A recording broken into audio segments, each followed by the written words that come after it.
ನಮಸ್ಕಾರ ವೀಕ್ಷಕರೇ, ಆಯುರ್ ಪ್ರಸಾದಿನಿ ವಿಶೇಷ ಕಾರ್ಯಕ್ರಮಕ್ಕೆ ಸ್ವಾಗತ. ನಾನು ಸುಮಿತ್ರಾ. ಕಾಲ ಬದಲಾಗಿದೆ. ಬದಲಾದ ಕಾಲದಲ್ಲಿ ಮನುಷ್ಯನ ಜೀವನ ಶೈಲಿ ಕೂಡ ಬದಲಾಗ್ತಾ ಇದೆ. ಪ್ರತಿನಿತ್ಯದ ದಿನಚರಿ ಆಗಿರ್ಬೋದು, ಆಹಾರ ಶೈಲಿ ಆಗಿರ್ಬೋದು, ಅಥವಾ ಕೆಲಸ ಕಾರ್ಯಗಳಲ್ಲಿ ತುಂಬಾನೇ ಬದಲಾವಣೆಗಳಾಗ್ತಾ ಇರುತ್ತೆ. ಇವೆಲ್ಲವೂ ಕೂಡ ನಮಗೆ ಗೊತ್ತಿದ್ದೋ ಗೊತ್ತಿಲ್ಲದೆಯೋ ನೇರವಾಗಿ ನಮ್ಮ ಆರೋಗ್ಯದ ಮೇಲೆ ಪರಿಣಾಮವನ್ನ ಬೀರುತ್ತೆ. ಇತ್ತೀಚಿನ ದಿನಗಳಲ್ಲಿ ಹೆಚ್ಚಾಗಿ ಜನ ಹೇಳುವಂಥದ್ದು, ನನಗೆ ಕೈಕಾಲು ನೋವಾಗ್ತಾ ಇದೆ, ಗಂಟು ನೋವಾಗ್ತಾ ಇದೆ ಅಂತ.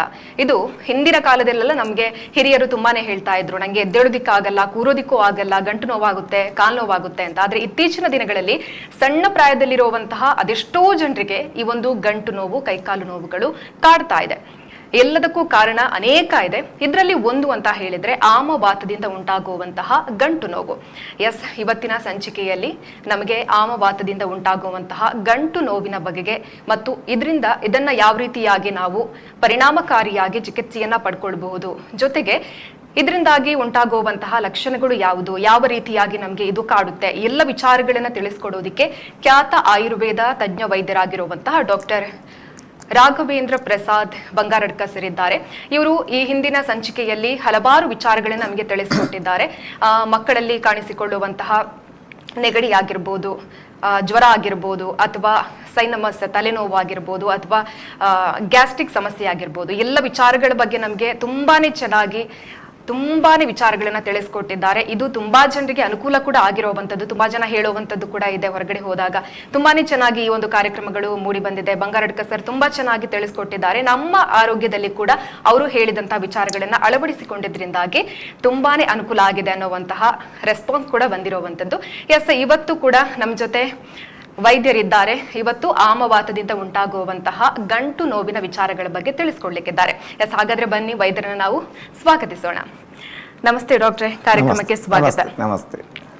ಇವಾಗ ಮೈಕೈ ನೋವು, ಗಂಟು ನೋವು ಇವೆಲ್ಲ ಕೂಡ ಅತಿಯಾಗಿ ಕಾಡ್ತಾ ಇದೆ ತುಂಬಾ ಜನರಿಗೆ. ಆಮವಾತದಿಂದ ಉಂಟಾಗುವಂತಹ ಗಂಟು ನೋವಿನ ವಿಚಾರಗಳ ಬಗ್ಗೆ ಮಾತನಾಡೋದಕ್ಕಿಂತ ಮುಂಚೆ ಈ ಆಮವಾತ ಅಂತ ಹೇಳಿದ್ರೆ ಏನು ಅಂತ. ಇದನ್ನು ನಾವು ಸಾಮಾನ್ಯವಾಗಿ ಈ ಆಧುನಿಕ ಭಾಷೆಯಲ್ಲಿ, ಆಧುನಿಕ ವೈದ್ಯಕೀಯದಲ್ಲಿ ಇದನ್ನು ರುಮ್ಯಾಟಾಯ್ಡ್ ಆರ್ಥರೈಟಿಸ್ ಅಂತ ಹೇಳ್ತೇವೆ. ಆಯುರ್ವೇದದ ರೀತಿಯಲ್ಲಿ ಇದನ್ನು ನಾವು ಆಮವಾತ ಅಂತೇಳಿ ಕರಿತೇವೆ. ಇದು ಒಂದು ಬಹಳ ವಿಚಿತ್ರ ಕಾಯಿಲೆ. ವಿಚಿತ್ರ ಕಾಯಿಲೆ ಯಾಕೆ ಅಂತ ಕೇಳಿದರೆ, ಸಾಮಾನ್ಯವಾಗಿ ನಮಗೆ ಬರುವಂತಹ ಕಾಯಿಲೆಗಳು ಒಂದು ಹೊರಗಿನ ಸೂಕ್ಷ್ಮಾಣುವಿನಿಂದ ಅಥವಾ ಯಾವುದೋ ಒಂದು ಏಟು ಬಿದ್ದು ಈ ಥರ ನಮಗೆ ಡ್ಯಾಮೇಜ್ ಆಗಿ ಬರುವಂಥ ಕಾಯಿಲೆಗಳು ಸೂಕ್ಷ್ಮಾಣು ಸೋಂಕು ಅಂತ ನಾವು ಹೇಳ್ತೇವೆ. ಆದರೆ ಇದು ಯಾವುದೂ ಇಲ್ಲದೆ, ಸೂಕ್ಷ್ಮಾಣು ಸೋಂಕಿರುವುದಿಲ್ಲ ಅಥವಾ ಯಾವುದೇ ಏಟು ಬಿದ್ದಿರುವುದಿಲ್ಲ, ನಮ್ಮ ಒಳಗೆ ಅಂತ ಹೇಳಿದರೆ ನಮ್ಮ ದೇಹದ ಒಳಗೆ ಆಗುವಂತಹ ಒಂದು ಅವ್ಯವಸ್ಥೆ. ಈ ಅವ್ಯವಸ್ಥೆ ಹೇಗೆ ಉಂಟಾಗ್ತದೆ ಅಂತ ಹೇಳಿದರೆ, ಇದಕ್ಕೆ ಬಹಳ ನಾವು ಸರಳವಾಗಿ ಉದಾಹರಣೆ ಕೊಡಬೇಕು ಅಂತ ಹೇಳಿದರೆ, ಉದಾಹರಣೆಗೆ ನಮ್ಮ ದೇಶವನ್ನು ಕಾಯುವುದಕ್ಕೆ, ನಮ್ಮ ನಾಗರಿಕರನ್ನು ಕಾಯುವುದಕ್ಕೆ ಸೇನೆ ಇದೆ, ಸೈನಿಕರು ಇರ್ತಾರೆ. ಆದರೆ ಈ ಸೈನಿಕರು ಯಾಕಿದ್ದಾರೆ ಅಂತ ಕೇಳಿದರೆ, ನಮ್ಮ ದೇಶದ ಒಳಗೆ ಆಕ್ರಮಣ ಯಾರು ಮಾಡ್ತಾರೆ ಅವರನ್ನು ಸದೆಬಡಿಯುವುದಕ್ಕೆ, ಅವರನ್ನು ನಾಶ ಮಾಡುವುದಕ್ಕೆ ಈ ಸೈನಿಕರು ಇರ್ತಾರೆ. ಆದರೆ ನಮ್ಮ ದೇಹದ ಒಳಗೆ ಕೂಡ ಇದೇ ರೀತಿ ಸೈನಿಕರು ದೇಹದ ಕೋಶಗಳ ರಕ್ಷಣೆಗೆ, ನಮ್ಮ ದೇಹದ ವ್ಯವಸ್ಥೆಯನ್ನು ಕಾಪಾಡುವುದಕ್ಕೆ ಒಂದು ರಕ್ಷಣಾ ವ್ಯವಸ್ಥೆ, ಒಂದು ಸೇನೆ ದೇಹದ ಒಳಗೆ ಇದೆ. ಅಂದರೆ ಅದಕ್ಕೆ ನಾವು ಇಮ್ಯೂನ್ ಸಿಸ್ಟಮ್ ಅಂದರೆ ರೋಗ ನಿರೋಧಕ ವ್ಯವಸ್ಥೆ ಅಂತ ಹೇಳಿ ಕರೀತೇವೆ. ಅಂದರೆ ಯಾವುದೇ ಒಂದು ಹೊರಗಿನ ಆಕ್ರಮಣ, ಸೂಕ್ಷ್ಮಾಣುಗಳಿಂದ ಆಗಿರ್ಬೋದು, ಅಥವಾ ಯಾವುದೇ ಒಂದು ಹೊರಗಿನ ವಸ್ತು ದೇಹದೊಳಗೆ ಪ್ರವೇಶಿಸಿದಾಗಿರ್ಬೋದು, ಅದನ್ನು ಹೊರಹಾಕುವುದಕ್ಕೆ, ಅದರ ಮೇಲೆ ಅದನ್ನು ಆ್ಯಕ್ಷನ್ ತಗೊಂಡು ಅದನ್ನು ಸದೆಬಡಿಯುವುದಕ್ಕೆ, ಅದನ್ನು ನಾಶ ಮಾಡುವುದಕ್ಕಿರುವಂತಹ ದೇಹದ ಒಳಗಿನ ಒಂದು ವ್ಯವಸ್ಥೆ, ಅದು ರೋಗ ನಿರೋಧಕ ವ್ಯವಸ್ಥೆ, ಅಂದರೆ ನಮ್ಮ ದೇಹದ ರಕ್ಷಣಾ ವ್ಯವಸ್ಥೆ. ಆದರೆ ಈ ಆಟೋ ಇಮ್ಯೂನ್ ಕಾಯಿಲೆ, ರುಮಟಾಯ್ಡ್ ಆರ್ಥರೈಟಿಸ್ ಅಂತ ಹೇಳುವಂಥದ್ದು ಒಂದು ಬಗೆಯ ಆಟೋ ಇಮ್ಯೂನ್ ಕಾಯಿಲೆ. ಒಂದು ಬಗೆಯ ಅಂತ ನಾನು ಯಾಕೆ ಹೇಳಿದೆ ಅಂತ ಹೇಳಿದರೆ, ಆಟೋ ಇಮ್ಯೂನ್ ಕಾಯಿಲೆಗಳು ಸಾಧಾರಣ ಇಷ್ಟದವರೆಗೆ ಒಂದು 80 ರೀತಿಯದ್ದಿದೆ. ಬಹುಶಃ ಈಗಿನ ಕಾಲಘಟ್ಟದಲ್ಲಿ ಸೂಕ್ಷ್ಮಾಣು ಸೋಂಕಿನಿಂದ ನರಳುವವರಿಗಿಂತ ಈ ಆಟೋ ಇಮ್ಯೂನ್ ಡಿಸಾರ್ಡರ್ಸ್ಗಳಿಂದ, ಅಂತಹ ಕಾಯಿಲೆಗಳಿಂದ ಬಳಲುವವರ ಸಂಖ್ಯೆ ತುಂಬಾ ಹೆಚ್ಚಾಗಿದೆ ಅಂತ ವಿಶ್ವಸಂಸ್ಥೆ ವರದಿ ಮಾಡಿದೆ. ಈಗ ನಾವು ಈ ದೇಹದ ರಕ್ಷಣಾ ವ್ಯವಸ್ಥೆ ಏನು ಮಾಡ್ತದೆ ಅಂತ ಹೇಳಿದರೆ, ಈ ಸೂಕ್ಷ್ಮಾಣುಗಳ ಮೇಲೆ ದಾಳಿ ಮಾಡುವುದಕ್ಕೆ ಬದಲಾಗಿ ನಮ್ಮ ದೇಹದ ಒಳಗಿನ ಕೋಶಗಳ ಮೇಲೆಯೇ ದಾಳಿ ಮಾಡುವುದಕ್ಕೆ ಆರಂಭ ಮಾಡುತ್ತದೆ. ಅದು ಯಾವ ಕೋಶ ಕೂಡ ಅದರ ಟಾರ್ಗೆಟ್ ಆಗಿರ್ಬೋದು. ಅಂದರೆ ನಮ್ಮ ದೇಹಕ್ಕೆ ರಕ್ಷಣೆಗಿರುವಂತಹ ಒಂದು ವ್ಯವಸ್ಥೆ, ರೋಗ ನಿರೋಧಕ ವ್ಯವಸ್ಥೆಯ ಒಂದು ಭಾಗ ನಮ್ಮ ದೇಹದ ಕೋಶಗಳನ್ನೇ ಅಟ್ಯಾಕ್ ಮಾಡುವುದಕ್ಕೆ, ದಾಳಿ ಮಾಡುವುದಕ್ಕೆ, ನಾಶ ಮಾಡುವುದಕ್ಕೆ ತೊಡಗ್ತದೆ. ಅಂದರೆ ಇಲ್ಲಿ ಈ ರುಮ್ಯಾಟಾಯ್ಡ್ ಆರ್ಥರೈಟಿಸ್ ಕಾಯಿಲೆಯಲ್ಲಿ ಜಾಯಿಂಟ್, ನಮ್ಮ ಯಾವ ಒಂದು ಜಾಯಿಂಟ್ಗಳಲ್ಲಿ ಅಥವಾ ಗಂಟುಗಳಲ್ಲಿ ಏನು ಕಾರ್ಟಿಲೇಜ್ ಅಂತ ಇದೆ, ಅಲ್ಲಿಯ ಒಂದು ವಾಷರ್ ಅಥವಾ ಬುಷ್ ಅಂತ ನಾವೇನು ಹೇಳ್ತೇವೆ, ಜಾಯಿಂಟ್ ಚಲನೆ ಆಗುವಾಗ ಇರುವಂಥ ಭಾಗ, ಆ ಗಂಟಿನ ಆ ಭಾಗದ ಮೇಲೆ ದಾಳಿ ಮಾಡ್ತದೆ. ಅದರಿಂದಾಗಿ ಆ ಗಂಟಿನಲ್ಲಿ ಬೇರೆ ಬೇರೆ ಲಕ್ಷಣಗಳು ಕಾಣಿಸಿಕೊಳ್ತವೆ. ಅಂದರೆ ನಮ್ಮ ದೇಹದ ರಕ್ಷಣಾ ವ್ಯವಸ್ಥೆ ನಮ್ಮ ದೇಹದ ಈ ಗಂಟುಗಳನ್ನೇ, ಗಂಟಿನ ಒಳಗಿನ ಕೋಶಗಳನ್ನೇ ದಾಳಿ ಮಾಡಿ ಅದನ್ನು ಡ್ಯಾಮೇಜ್ ಮಾಡುವಂಥದ್ದು, ಅದನ್ನು ನಾಶ ಮಾಡುವಂಥದ್ದು ಈ ಕಾಯಿಲೆಯ ಪ್ರಮುಖ ಲಕ್ಷಣ. ಮತ್ತು ಈ ಮೆಕ್ಯಾನಿಸಮ್ ಇದು ಯಾಕೆ ಹೀಗೆ ಮಾಡ್ತದೆ, ಯಾಕೆ ಈ ನಮ್ಮ ದೇಹದ ರಕ್ಷಣಾ ವ್ಯವಸ್ಥೆಯೇ ನಮ್ಮ ದೇಹದ ಗಂಟುಗಳ ಮೇಲೆ ದಾಳಿ ಮಾಡ್ತದೆ ಅಂತ ಹೇಳುವುದಕ್ಕೆ ಇನ್ನೂ ಅದು ಈ ಹೇಗೆ ಉಂಟಾಗ್ತದೆ ಎನ್ನುವ ಮೆಕ್ಯಾನಿಸಮ್ ಇನ್ನೂ ಕೂಡ ವಿಜ್ಞಾನ ಜಗತ್ತಿಗೆ ಗೊತ್ತಾಗಲಿಲ್ಲ. ಆದರೆ ಇಷ್ಟು ಆಗ್ತದೆ, ಈ ರೀತಿ ಆಗ್ತದೆ ಅಂಥೇಳಿ ಅದು ವೈಜ್ಞಾನಿಕ ಅಧ್ಯಯನಗಳಿಂದ ತಿಳಿದು ಬಂದಿದೆ. ಆಯುರ್ವೇದದಲ್ಲಿ ಇದಕ್ಕೆ ಬೇರೆ ಬೇರೆ ರೀತಿಯ ಕಾರಣಗಳು ಹೇಳ್ತಾರೆ. ಓಕೆ ಸರ್, ಹಾಗೇನೆ ಆ ಕಾರಣಗಳು ಏನು ಅಂತ ತುಂಬಾ ಜನರನ್ನ ಕಾಡ್ತಾ ಇರುವಂತದ್ದಲ್ಲ ಈ ಒಂದು ಆಮವಾತ ಅನ್ನೋದು, ಏನ್ ಕಾರಣ ಅಂತ?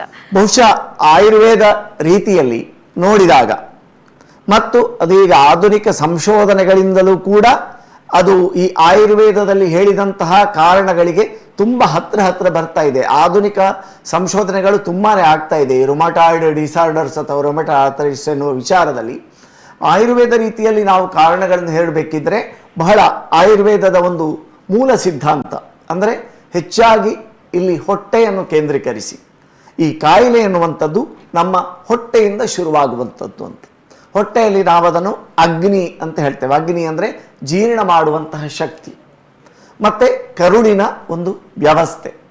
ಈ ವ್ಯವಸ್ಥೆಯಲ್ಲಿ ಆಗುವಂತಹ ಏರುಪೇರುಗಳು ಅಂದು ಅವ್ಯವಸ್ಥೆ, ಅಂದರೆ ಅಗ್ನಿ ಬಲ ಕಡಿಮೆಯಾಗುವುದು ಅಂತ ನಾವು ಆಯುರ್ವೇದದಲ್ಲಿ ಹೇಳ್ತೇವೆ. ಅಂದರೆ ಈ ಹಸಿವೆ ಎಫೆಕ್ಟ್ ಆಗ್ತದೆ ಮತ್ತು ಈ ಆಮ ಅಂಥೇಳಿ ಅಂದರೆ ಜೀರ್ಣಶಕ್ತಿ ಸರಿಯಾಗದೇ ಇರುವುದರಿಂದ ನಮ್ಮ ಕರುಳಿನ ಒಳಗೆ ಈ ಆಮ ವಿಷ, ಒಂದು ರೀತಿಯ ಟಾಕ್ಸಿನ್ಸ್ ಉತ್ಪತ್ತಿ ಆಗ್ತದೆ. ಈ ಟಾಕ್ಸಿನ್ ಅಂತ ಹೇಳುವಂಥದ್ದು ರಕ್ತಕ್ಕೆ ಸೇರಿ ಅದು ದೇಹದ ಬೇರೆ ಬೇರೆ ಭಾಗಗಳಿಗೆ ಪ್ರಸರಣ ಆಗ್ತದೆ. ಅದು ಜಾಯಿಂಟ್ ಗಂಟುಗಳಲ್ಲಿ ಶೇಖರಣೆಗೊಂಡು ಈ ರೀತಿಯ ಒಂದು ತೊಂದರೆಯನ್ನು ಉಂಟು ಮಾಡ್ತದೆ ಅಂತ ಆಯುರ್ವೇದದಲ್ಲಿ ಹೇಳಿದ್ದಾರೆ. ಆಯುರ್ವೇದದಲ್ಲಿ ಬರೀ ಅಗ್ನಿ ಅಂತ ಹೇಳಿ ಅಲ್ಲ, ಆಮ ವಿಷ ಅಂದರೆ ಈ ರೀತಿ ನಮ್ಮ ಕರುಳಿನಲ್ಲಿ ಉಂಟಾಗುವಂಥ ಟಾಕ್ಸಿನ್ಸ್ ಮತ್ತು ನಮ್ಮ ಆಹಾರ ಪ್ರಜ್ಞಾಪರಾಧ ಅಂತ ನಮ್ಮ ಆಯುರ್ವೇದದಲ್ಲಿ ವರ್ಗೀಕರಿಸಿ. ಅಂದರೆ ಆ ಪ್ರಜ್ಞಾಪರಾಧ ಅಂದರೆ ನಾವು ಗೊತ್ತಿದ್ದು ಬುದ್ಧಿಪೂರ್ವಕವಾಗಿ ಮಾಡುವಂಥ ತಪ್ಪುಗಳು, ಅದು ಆಹಾರಕ್ಕೆ ಸಂಬಂಧಿಸಿದ್ದಿರ್ಬೋದು ಅಥವಾ ಜೀವನ ಪದ್ಧತಿಗೆ ಸಂಬಂಧಿಸಿದ್ದಿರ್ಬೋದು ಅಥವಾ ನಮ್ಮ ಮನಸ್ಸಿನ ಸ್ಥಿತಿಗೆ ಸಂಬಂಧಿಸಿದ್ದಿರ್ಬೋದು. ಅಂದರೆ ನಾವು ಆಹಾರ ಸೇವನೆಯಲ್ಲಿ ನಾವು ಒಂದೋ ಅತಿಯಾಗಿ ಸೇವಿಸ್ತೇವೆ ಅಥವಾ ಅಹಿತಕರವಾದ ಆಹಾರಗಳನ್ನು ಸೇವನೆ ಮಾಡ್ತೇವೆ. ಮತ್ತು ನಮ್ಮ ಜೀವನ ಶೈಲಿ, ಇದನ್ನು ಸಂಪೂರ್ಣವಾಗಿ ನಾವು ಅವಲೋಕನ ಮಾಡಿದರೆ ಗೊತ್ತಾಗ್ತದೆ ನಾವು ಯಾವ ರೀತಿ ಜೀವನ ಮಾಡ್ತೇವೆ, ನಮ್ಮ ದಿನಚರಿ ಹೇಗಿದೆ ಅಂತ ಹೇಳುವುದನ್ನು. ಮತ್ತು ಇನ್ನೊಂದು ಮನಸ್ಸಿನ ಸ್ಥಿತಿ. ನಮ್ಮ ಇವತ್ತು ಆಟೋಇಮ್ಯೂನ್ ಕಾಯಿಲೆ ಅಂದರೆ ಈ ರುಮಾಟಾಯ್ಡ್ ಆರ್ಥರೈಟಿಸಿನ ಪ್ರತಿ ರೋಗಿಯನ್ನು ಕೂಡ ಪ್ರಶ್ನೆ ಮಾಡಿದರೂ ಕೂಡ ನಾನು ನನ್ನ 20 ವರ್ಷಗಳ ಒಂದು ಅನುಭವದಿಂದ ನಾನು ಕಂಡುಕೊಂಡದ್ದೇನು ಅಂತ ಹೇಳಿದರೆ, ಪ್ರತಿ ಈ ರುಮಾಟಾಯ್ಡ್ ಆರ್ಥರೈಟಿಸ್ ರೋಗಿಯನ್ನು ಪ್ರಶ್ನೆ ಮಾಡಿದರೆ ಕೇವಲ ಆಹಾರ ಮತ್ತು ದಿನಚರಿಯ ವಿಷಯ ಅಲ್ಲ, ಅವರ ಮನಸ್ಸಿನ ಸ್ಥಿತಿ ಕೂಡ ತುಂಬ ಹದಗೆಟ್ಟಿರ್ತದೆ. ಅಂದರೆ ಏನೋ ಒಂದು ಈ ಕಾಯಿಲೆ ಶುರುವಾಗುವುದಕ್ಕಿಂತ ಮುಂಚೆ ಅವರಿಗೆ ಏನೋ ಒಂದು ರೀತಿಯ ಮಾನಸಿಕವಾದ ದುಃಖವೋ, ಶೋಕವೋ, ಡಿಪ್ರೆಷನ್ ಅಂದರೆ ಖಿನ್ನತೆಯೋ, ಆತಂಕವೋ, ಏನಾದರೂ ಒಂದು ವಿಚಾರ ಅವರ ಮನಸ್ಸಿಗೆ, ಅದು ಕುಟುಂಬಕ್ಕೆ ಸಂಬಂಧಪಟ್ಟಾಗಿರ್ಬೋದು, ಸಾಮಾಜಿಕವಾಗಿ ಅವರು ಎದುರಿಸುವಂತಹ ಸಮಸ್ಯೆಗಳಿಂದ ಆಗಿರ್ಬೋದು, ಏನಾದರೂ ಒಂದು ಮಾನಸಿಕವಾದ ಒತ್ತಡ ಉಂಟು ಮಾಡುವಂಥ ಒಂದು ಸನ್ನಿವೇಶ ಪ್ರತಿ ರೋಗಿಯ, ರುಮಟಾಯ್ಡ್ ಆರ್ಥರೈಟಿಸ್ ರೋಗಿಯ ಹಿನ್ನೆಲೆಯನ್ನು ನಾವು ಅವರನ್ನು ಅಧ್ಯಯನ ಮಾಡಿದರೆ, ಅವರ ಹತ್ರ ನಾವು ಬಂದ ಕೂಡಲೇ ರೋಗಿ ಚರಿತ್ರೆಯನ್ನು ಕೇಳ್ತೇವೆ. ಇದು ಹೇಗೆ ಶುರುವಾಯಿತು, ಆವಾಗ ನಿಮ್ಮ ಸ್ಥಿತಿ ಹೇಗಿತ್ತು, ಆವಾಗ ಏನು ಘಟನೆಗಳಾಯಿತು, ನಾವು ಸಂಪೂರ್ಣ ಈ ರೋಗಿಯ ಹತ್ರ ಅವರ ಚರಿತ್ರೆಯನ್ನು ತಗೊಳ್ತೇವೆ. ಯಾಕಂತ ಕೇಳಿದರೆ ಈ ಚರಿತ್ರೆಯನ್ನು ಕೇಳದಿದ್ದರೆ ರೋಗವನ್ನು ಅರ್ಥ ಮಾಡಿಕೊಳ್ಳುವುದು ವೈದ್ಯರಿಗೆ ಸಾಧ್ಯ ಆಗುವುದಿಲ್ಲ. ಆದ ಕಾರಣ ಒಂದು ಅರ್ಧ ಗಂಟೆ ಮುಕ್ಕಾಲು ಗಂಟೆ ಆ ರೋಗದ ಹಿನ್ನೆಲೆ ರೋಗಿ ಹೇಳುವುದನ್ನು ವೈದ್ಯ ಸಂಪೂರ್ಣ ಕಿವಿ ತೆರೆದು ಆಲಿಸಬೇಕಾಗ್ತದೆ. ಆ ರುಮ್ಯಾಟಾಯ್ಡ್ ಆರ್ಥ್ರೈಟಿಸ್ ಕಾಯಿಲೆಯನ್ನು ಕೇವಲ ನಾವು ಶೀತ ಜ್ವರಕ್ಕೆ ಔಷಧ ಕೊಟ್ಟಾಗೆ ಶೀತ ಜ್ವರ ಅಂತ ಹೇಳಿ ಬಂದಾಗ ಅದಕ್ಕೆ ನಾವು ಯಾವ ರೀತಿ ಔಷಧ ಕೊಡ್ತೇವೆ ಆ ರೀತಿ ಈ ರೀತಿಯ ಕಾಯಿಲೆಗಳನ್ನು ನಾವು ನಿಭಾವಣೆ ಮಾಡಲಿಕ್ಕೆ ಆಗುವುದಿಲ್ಲ. ಯಾಕಂದರೆ ಅಷ್ಟು ವಿವರವಾದ ಚರಿತ್ರೆಯನ್ನು ಕೇಳಬೇಕಾಗ್ತದೆ. ಎಷ್ಟೋ ಸಲ ಇನ್ನೂ ಕೂಡ ಮುಂದುವರಿದು ಹೇಳಬೇಕು ಅಂತಿದ್ರೆ ಎಷ್ಟೋ ರೋಗಿಗಳು ಅವರ ಆಹಾರ ಪದ್ಧತಿಯಲ್ಲಿ ಸರಿ ಇದ್ದಿರ್ತದೆ, ಅವರ ಜೀವನ ದಿನಚರಿ ಸರಿ ಇರ್ತದೆ, ಆದರೆ ಈ ಮನಸ್ಸಿನ ವಿಷಯದಲ್ಲಿ ತುಂಬ ಅವರಿಗೆ ಸಮಸ್ಯೆ ಇದ್ದಿರ್ತದೆ. ಮಾನಸಿಕ ಕಾಯಿಲೆ ಅಂತ ನಾನು ಹೇಳುವುದಲ್ಲ, ಮಾನಸಿಕ ಒತ್ತಡ ಯಾವುದೇ ಒಂದು ಕಾರಣದಿಂದ ಇರಬಹುದು. ಅಂತಹ ಒತ್ತಡಗಳು ಅವರಿಗೆ ಒಂದಲ್ಲ ಒಂದು ರೀತಿಯದ್ದು ಇರ್ತದೆ. ಒಂದು ಅವರ ಕುಟುಂಬದ ಬಗೆಗಿನ ಆತಂಕ ಇರ್ಬೋದು, ಅಥವಾ ಮಕ್ಕಳ ಬಗೆಗಿನ ವರೀಸ್ ಅಥವಾ ಕಳವಳ ಆತಂಕ ಇರ್ಬೋದು ರೀತಿ, ಅಥವಾ ಆರ್ಥಿಕವಾದ ಯಾವುದೇ ಒಂದು ದುಃಖ ಇರ್ಬೋದು ಅದಕ್ಕೆ ಸಂಬಂಧಪಟ್ಟದ್ದು, ಅಥವಾ ಯಾರಾದರೂ ಕುಟುಂಬದವರು ಅತ್ಯಂತ ಆಪ್ತರು ತೀರಿಕೊಂಡದ್ದು ಇರ್ಬೋದು. ಸಣ್ಣ ಸಣ್ಣ ಏನೋ ಒಂದು ನಾವು ಸಣ್ಣ ಸಣ್ಣ ಅಂತ ಹೇಳೋ ಕಾರಣಗಳು ಆ ರೋಗಿಗಳಿಗೆ ತುಂಬ ದೊಡ್ಡ ದೊಡ್ಡ ಕಾರಣಗಳಾಗಿ ಇರ್ತದೆ. ಅವರು ಆತ್ಮಹತ್ಯೆ ಮಾಡಿಕೊಳ್ಳುವುದಿಲ್ಲ, ಆದರೆ ಮನಸ್ಸಲ್ಲಿ ನೋಯ್ತಾ ಇರ್ತಾರೆ. ನೋಯ್ತಾ ಇರುವಾಗ ಅದು ಅವರ ದೈಹಿಕ ವ್ಯವಸ್ಥೆಯ ಮೇಲೆ ಪರಿಣಾಮ ಬೀರ್ತದೆ. ಮತ್ತು ಈಗ ಇನ್ನೊಂದು ಸಂಶೋಧನೆ, ಆಧುನಿಕ ಸಂಶೋಧನೆ, ಆಯುರ್ವೇದದಲ್ಲಿ ಯಾವ ರೀತಿ ಮನಸ್ಸಿನ ಕಾರಣ, ಮನಸ್ಸಿನ ಆತಂಕ, ಕ್ರೋಧ, ದ್ವೇಷ, ಈರ್ಷ್ಯೆ ಅಂತ ಹೇಳಿದರೆ ಏನಂತ ಹೇಳಿದರೆ, ನಾವೆಷ್ಟೋ ಸಲ ಈ ರೋಗಿಗಳ ಮನೋಚೈರ್ಯನ್ನು ಗಮನಿಸಿದರೆ ಕೆಲವರು ವೈದ್ಯರ ಓಪನ್ ಆಗಿ ಹೇಳಿಕೊಡ್ತಾರೆ. ಅಂದರೆ ಇನ್ನೊಬ್ಬರಿಗೆ ಆದದ್ದು ತಮಗೆ ಆಗಲಿಲ್ಲ ಎನ್ನುವಂಥ ಒಂದು ಕೊರಗು. ಈಗ ಇನ್ನೊಬ್ಬರು ಒಂದು ಕಾರು ತಗೊಂಡ್ರು 10 ಲಕ್ಷದ್ದು, ತಮಗೆ ಅದು ಆಗಲಿಲ್ಲಲ್ಲ ಅಂದರೆ ತಮಗೆ ಆಗಲಿಲ್ಲಲ್ಲ ಎನ್ನುವಂಥ ದುಃಖ ಅಲ್ಲ, ಅವರಿಗೆ ಆಯ್ತಲ್ಲ ಎನ್ನುವಂಥ ದುಃಖ. ಇದಕ್ಕೆ ಈರ್ಷ್ಯೆ ಅಂತ. ಇನ್ನೊಬ್ಬನ ಸುಖ ನಮಗೆ ದುಃಖ ಆಗುದು, ಇದಕ್ಕೆ ಈರ್ಷ್ಯೆ ಅಂತ ಹೇಳ್ತಾರೆ. ಆ ರೀತಿಯ ಒಂದು ವಿಚಾರ ಇರ್ತದೆ. ಯಾರಲ್ಲಿ ಈ ಈರ್ಷ್ಯೆ ಅಥವಾ ಮತ್ಸರ ಇತ್ಯಾದಿಗಳು ಇದೆ, ಇನ್ನೊಬ್ಬ ತನ್ನ ಸಹಜೀವಿಯ ಬಗ್ಗೆ ಯಾರು ದ್ವೇಷ ಮಾಡ್ತಾನೆ, ಯಾರು ಮತ್ಸರ ಪಡ್ತಾನೆ, ಅವನ ದೇಹದ ಒಳಗಿನ ರಕ್ಷಣಾ ವ್ಯವಸ್ಥೆ ಈ ರೀತಿ ಅಟೋ ಇಮ್ಯೂನ್ ಕಾಯಿಲೆಗಳನ್ನು ಉಂಟು ಮಾಡುತ್ತದೆ ಎನ್ನುವಂತಹ ಒಂದು ಸತ್ಯವನ್ನು ಈಗಿನ ಸಂಶೋಧನೆ ಬಹಿರಂಗಪಡಿಸ್ತದೆ. ಅಂದರೆ ಎಷ್ಟು ಚೆನ್ನಾಗಿದೆ ನೋಡಿ. ಅಂದರೆ ದೇಹದ ಒಳಗೆ ಮಾಡುವಂಥ ಪ್ರತಿಫಲನ ಅಂತ. ನಮ್ಮ ಮನಸ್ಸು ತನ್ನ ಸಹಜೀವಿಯನ್ನು ದ್ವೇಷ ಮಾಡುವಂಥದ್ದು ಅಥವಾ ಅವನಲ್ಲಿ ಮತ್ಸರ ಪಡುವಂಥದ್ದು. ಅದೇ ರೀತಿ ನಮ್ಮ ದೇಹದ ಒಳಗಿನ ಕೋಶವೇ ತನ್ನೊಳಗಿನ ಇನ್ನೊಂದು ಕೋಶವನ್ನು ಅಟ್ಯಾಕ್ ಮಾಡುವಂಥದ್ದು. ಇದು ನಮ್ಮದೇ ಒಂದು ಮಾನಸಿಕ ಪರಿಧಿಯಲ್ಲಿರುವಂಥ, ಮಾನಸಿಕ ಸ್ಥಿತಿಯಲ್ಲಿರುವಂತಹ ಒಂದು ಪ್ರತಿಫಲನ ಆ ದೇಹದಲ್ಲಿ ವ್ಯಕ್ತ ಆಗುವಂಥದ್ದು. ರಿಫ್ಲೆಕ್ಷನ್ ಯಾವುದು ರೀಲಲ್ಲಿ ಇದೆ ಅದುವೇ ಸ್ಕ್ರೀನಲ್ಲಿ ಕಾಣೋದು. ಆದ ಕಾರಣ ಈ ಮನಸ್ಸೆಂಬ ರೀಲ್ನಲ್ಲಿ ಏನಿದೆ, ಮನಸ್ಸು, ಕೋಪ ಇತ್ಯಾದಿಗಳು ಇನ್ನೊಬ್ಬನ ಬಗ್ಗೆ, ಅದು ದೇಹದ ಒಳಗೆ ಆ ರಕ್ಷಣಾ ವ್ಯವಸ್ಥೆ ಕೂಡ ಅದು ತನ್ನ ಕೋಪವನ್ನು ಅಂದರೆ ಉರಿಯನ್ನು ಪ್ರದರ್ಶನ ಮಾಡಿ ದೇಹದ ಗಂಟುಗಳಲ್ಲಿ ಉರಿಯೂತವನ್ನು ಉಂಟು ಮಾಡುವಂಥದ್ದು. ಈ ರೀತಿ ಇದು ಬಹಳ ಸೂಕ್ಷ್ಮವಾಗಿ ಮತ್ತು ಬಹಳ ಆಳವಾಗಿದೆ. ಈ ರುಮ್ಯಾಟಾಯ್ಡ್ ಆರ್ಥ್ರೈಟಿಸ್ ಹೇಗೆ ಉಂಟಾಗ್ತದೆ, ಇನ್ನು ಕೂಡ ವಿಜ್ಞಾನಿಗಳಿಗೆ ಅದು ಯಾಕೆ ಹಾಗೆ ಬಿಹೇವ್ ಮಾಡ್ತದೆ. ಕ್ಲಾಸಿನಲ್ಲಿ ಒಬ್ಬ ಹುಡುಗ ಪೋಖರಿತನ ಪ್ರದರ್ಶನ ಮಾಡಿದರೆ, ತುಂಟತನ ಪ್ರದರ್ಶನ ಮಾಡಿದರೆ ಅದು ಇಡೀ ವ್ಯವಸ್ಥೆಯ ಮೇಲೆ ಪರಿಣಾಮ ಆಗ್ತದೆ, ಇಡೀ ಕ್ಲಾಸಿನ ಮೇಲೆ ಪರಿಣಾಮ ಆಗ್ತದೆ. ಯಾರು ಪಾಠ ಮಾಡ್ತಾ ಇದ್ದಾನೆ ಅವನ ಏಕಾಗ್ರತೆಗೂ ಭಂಗ ಬರ್ತದೆ, ಒಟ್ಟಿಗಿರುವ ಪಾಠ ಕೇಳುವವರಿಗೂ ಸಮಸ್ಯೆ ಆಗ್ತದೆ. ಆ ರೀತಿ ನಮ್ಮ ದೇಹದ ಒಳಗೆ ಈ ರೋಗ ನಿರೋಧಕ ವ್ಯವಸ್ಥೆ ಪ್ರದರ್ಶಿಸುವಂಥ ಒಂದು ಪೋಖರಿತನ, ಒಂದು ತುಂಟತನ, ಇದು ಇಡೀ ದೇಹದ ನಂತರದಲ್ಲಿ ಅದು ಗಂಟುಗಳ ಮೇಲೆ ಮಾತ್ರ ಅಲ್ಲ, ಅದು ಬೇರೆ ಅಂಗಗಳ ಮೇಲೆ ಕೂಡ ಅದು ಪ್ರಭಾವ ಬೀರ್ತದೆ. ಆದರೆ ಯಾಕೆ ಆ ಹುಡುಗ ಪೋಖರಿತನ ಪ್ರದರ್ಶನ ಮಾಡ್ತಾನೆ ಎನ್ನುವುದಕ್ಕೆ, ಅಂದರೆ ದೇಹದ ಒಳಗೆ ರಕ್ಷಣಾ ವ್ಯವಸ್ಥೆ ಯಾಕೆ ಈ ರೀತಿ ತನ್ನ ವರ್ತನೆಯನ್ನು ತೋರಿಸ್ತದೆ ಎನ್ನುವುದಕ್ಕೆ ಇನ್ನೂ ಕೂಡ ವೈಜ್ಞಾನಿಕ ವ್ಯವಸ್ಥೆಗೆ ಅದು ಶುರುವಾಗ್ತದೆ ಹೇಗೆ ಎನ್ನುವುದಕ್ಕೆ ಕಾರಣ ಸಿಗಲಿಲ್ಲ. ಆದರೆ ಆಯುರ್ವೇದದಲ್ಲಿ ಬಹಳ ಸ್ಪಷ್ಟವಾಗಿ ಈ ರೀತಿ ಎಲ್ಲ ಕಾರಣಗಳನ್ನು ಹೇಳಿದ್ದಾರೆ. ಇನ್ನೂ ಮುಂದುವರೆದು ಹೇಳುವುದಿದ್ದರೆ ಮನಸ್ಸಿನ ಸ್ಥಿತಿ ಏನು ಮಾಡ್ತದೆ ಅಂತ ಹೇಳಿದರೆ, ಕರುಳಿನಲ್ಲಿರುವ ಇದು ಒಂದು ಬಹಳ ಪ್ರಾಮುಖ್ಯವಾದ ಭಾಗ. ಇವತ್ತು ನಾವು ಹೊಟ್ಟೆಯ ಪ್ರಾಮುಖ್ಯತೆ ಏನು ಅಂತ, ಕರುಳಿನ ಪ್ರಾಮುಖ್ಯತೆ ಏನು ರುಮ್ಯಾಟಾಯ್ಡ್ ಆರ್ಥ್ರೈಟಿಸ್ ಇಂಥ ಕಾಯಿಲೆಗಳನ್ನು ಉಂಟು ಮಾಡೋದ್ರಲ್ಲಿ ಅಂತ ಕೇಳಿದರೆ, ಕರುಳಿನ ಗೋಡೆಗಳು ಅದು ಆಹಾರದಲ್ಲಿರುವ ಪೋಷಕಾಂಶಗಳನ್ನು, ಬೇಕಾದ ಅಂಶಗಳನ್ನು ಮಾತ್ರ ರಕ್ತಕ್ಕೆ ತೆಗೆದುಕೊಳ್ತದೆ. ಆದರೆ ಈಗ ಕೆಲವೊಂದು ಸಂಗತಿಗಳು ಕರುಳಿನ ಒಂದು ವ್ಯವಸ್ಥೆಯ ಮೇಲೆ ದುಷ್ಪರಿಣಾಮ ಉಂಟು ಮಾಡ್ತದೆ. ಅದು ನಾವು ತೆಗೆದುಕೊಳ್ಳುವ ಪ್ರೊಸೆಸ್ಡ್ ಫುಡ್, ಅಂದರೆ ಕೃತಕ ಪರಿಮಳ, ಕೃತಕ ರಾಸಾಯನಿಕ, ಕೃತಕ ರುಚಿ, ಕೃತಕ ಬಣ್ಣ ಇತ್ಯಾದಿಗಳನ್ನು ಸೇವಿಸಿದಂತಹ ಆಹಾರ ವಸ್ತುಗಳನ್ನು ಶೇಖರಿಸಿದ ಆಹಾರ ವಸ್ತುಗಳನ್ನು ಸೇವನೆ ಮಾಡಿದಾಗ ಆಗ ಕರುಳಿನಲ್ಲಿರುವ ನಮಗೆ ಉಪಕಾರ ಮಾಡುವಂತಹ ಸೂಕ್ಷ್ಮಾಣುಗಳ ಪದರದ ಮೇಲೆ ಪರಿಣಾಮ ಆಗ್ತದೆ. ಇಂಟೆಸ್ಟೈನಲ್ ಮೈಕ್ರೋಬಯೋಟ್ ಅಂತ ಈ ಸೂಕ್ಷ್ಮಾಣುಗಳು ದೇಹಕ್ಕೆ ಉಪಕಾರಿಯಾದಂಥದ್ದು.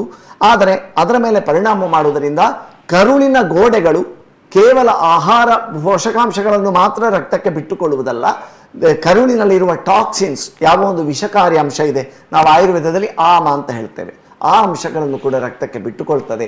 ಇದಕ್ಕೆ ನಾವು ಲೀಕಿ ಗಟ್ ಅಂದರೆ ಸೋರುವಂತಹ ಕರುಳು ಅಂತ.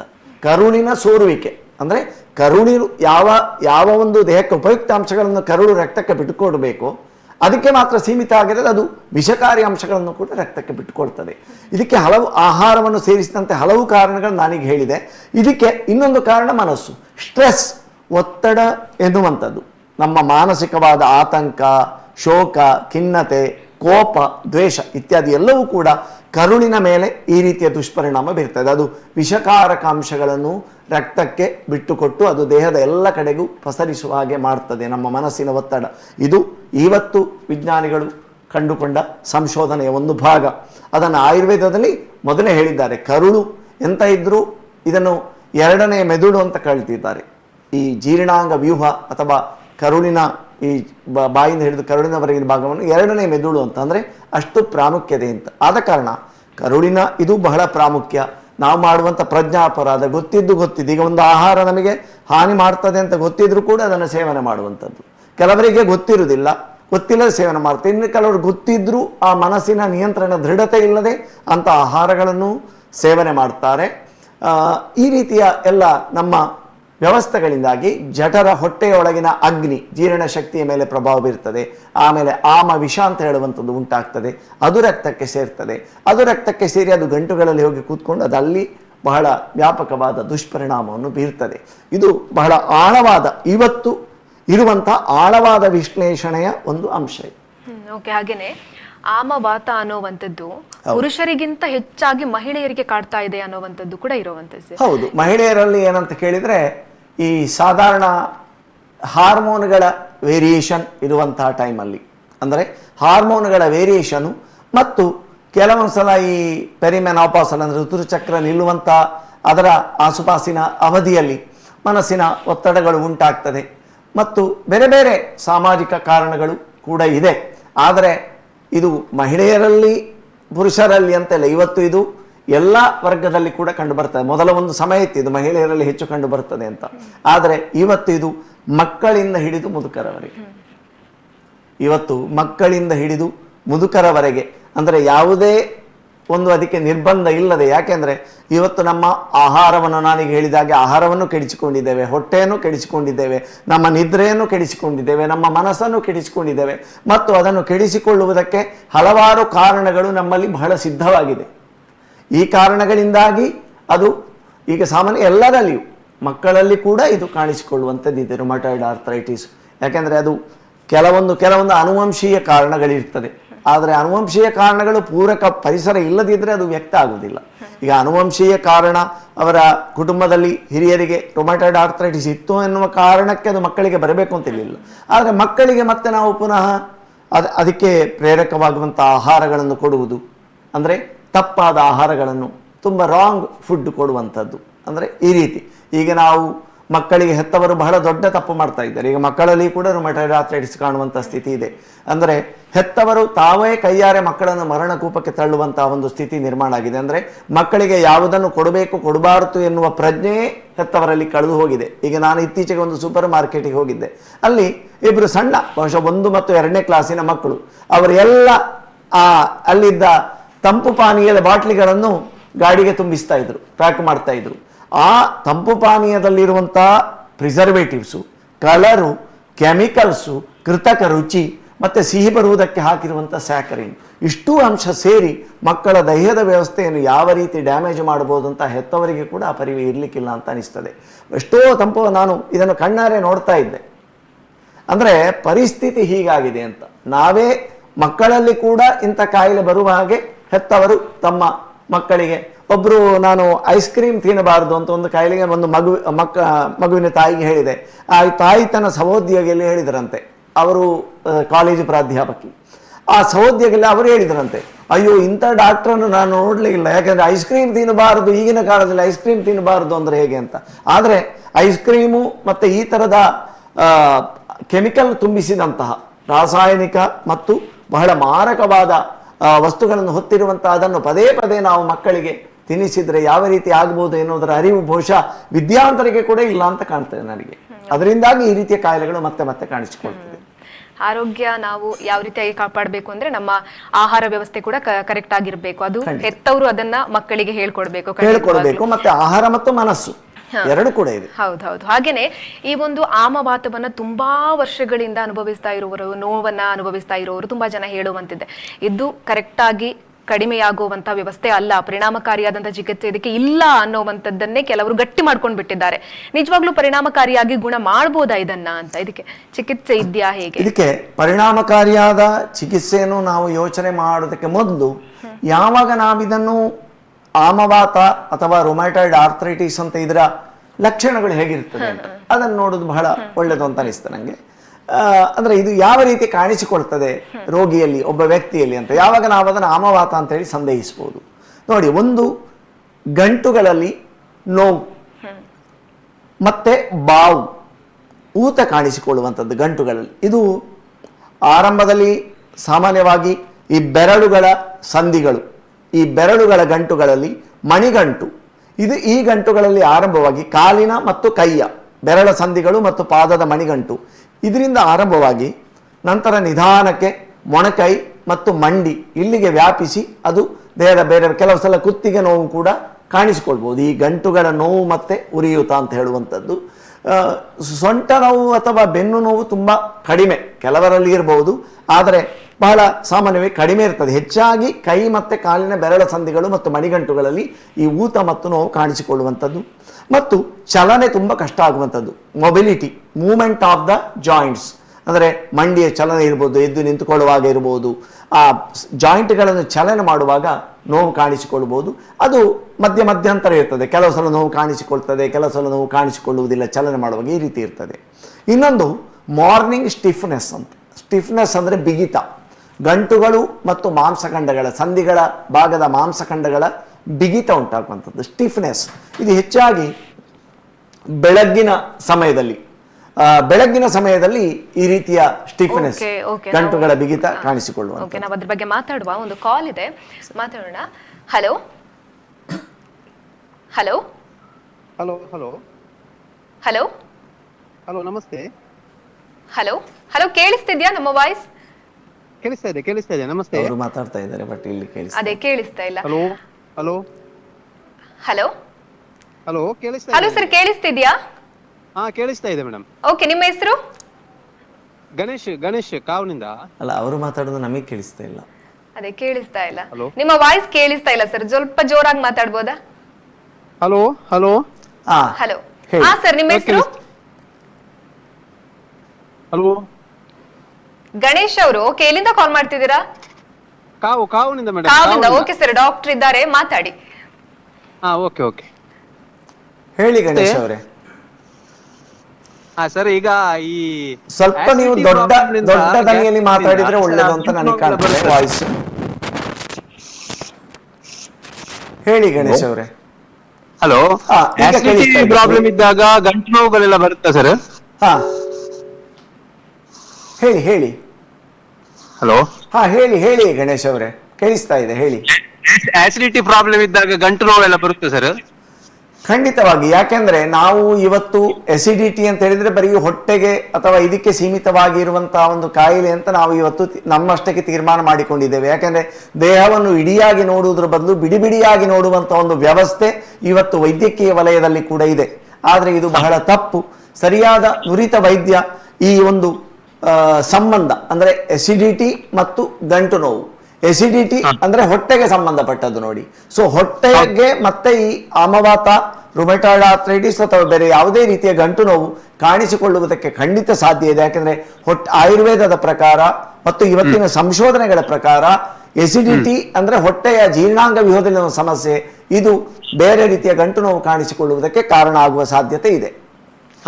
ಈಗ ಅದನ್ನ ಹೇಗೆ ಸರ್ ನಾವು ಫೈಂಡ್ ಮಾಡ್ಬೋದು? ಅಂದ್ರೆ ಗಂಟು ನೋವಿಗೆ ಟ್ರೀಟ್ಮೆಂಟ್ ಮಾಡ್ಕೋಬೇಕಾಗ್ತದಲ್ಲ, ಅಸಿಡಿಟಿ ಪ್ರಾಬ್ಲಮ್ ಅನ್ನು ಹೇಗೆ ಅಂತ ಆರಂಭದಲ್ಲಿ ನಾವು ಎಸಿಡಿಟಿ ಅಂದ್ರೆ ಹೊಟ್ಟೆಯನ್ನು ಸರಿ ಮಾಡಿಕೊಳ್ಳದೆ, ಈ ನಮ್ಮಲ್ಲಿ ನಾವು ಅಗ್ನಿ ಮತ್ತು ಆಮ ಅಂತ, ಈ ಅಗ್ನಿ ನಿಮ್ಮ ಜಠರದ ಒಳಗಿನ ಅಗ್ನಿಯಲ್ಲಿನ ವೈಪರೀತ್ಯದಿಂದ ಈ ರೀತಿ ಎಸಿಡಿಟಿ ಕಾಣಿಸಿಕೊಳ್ತದೆ.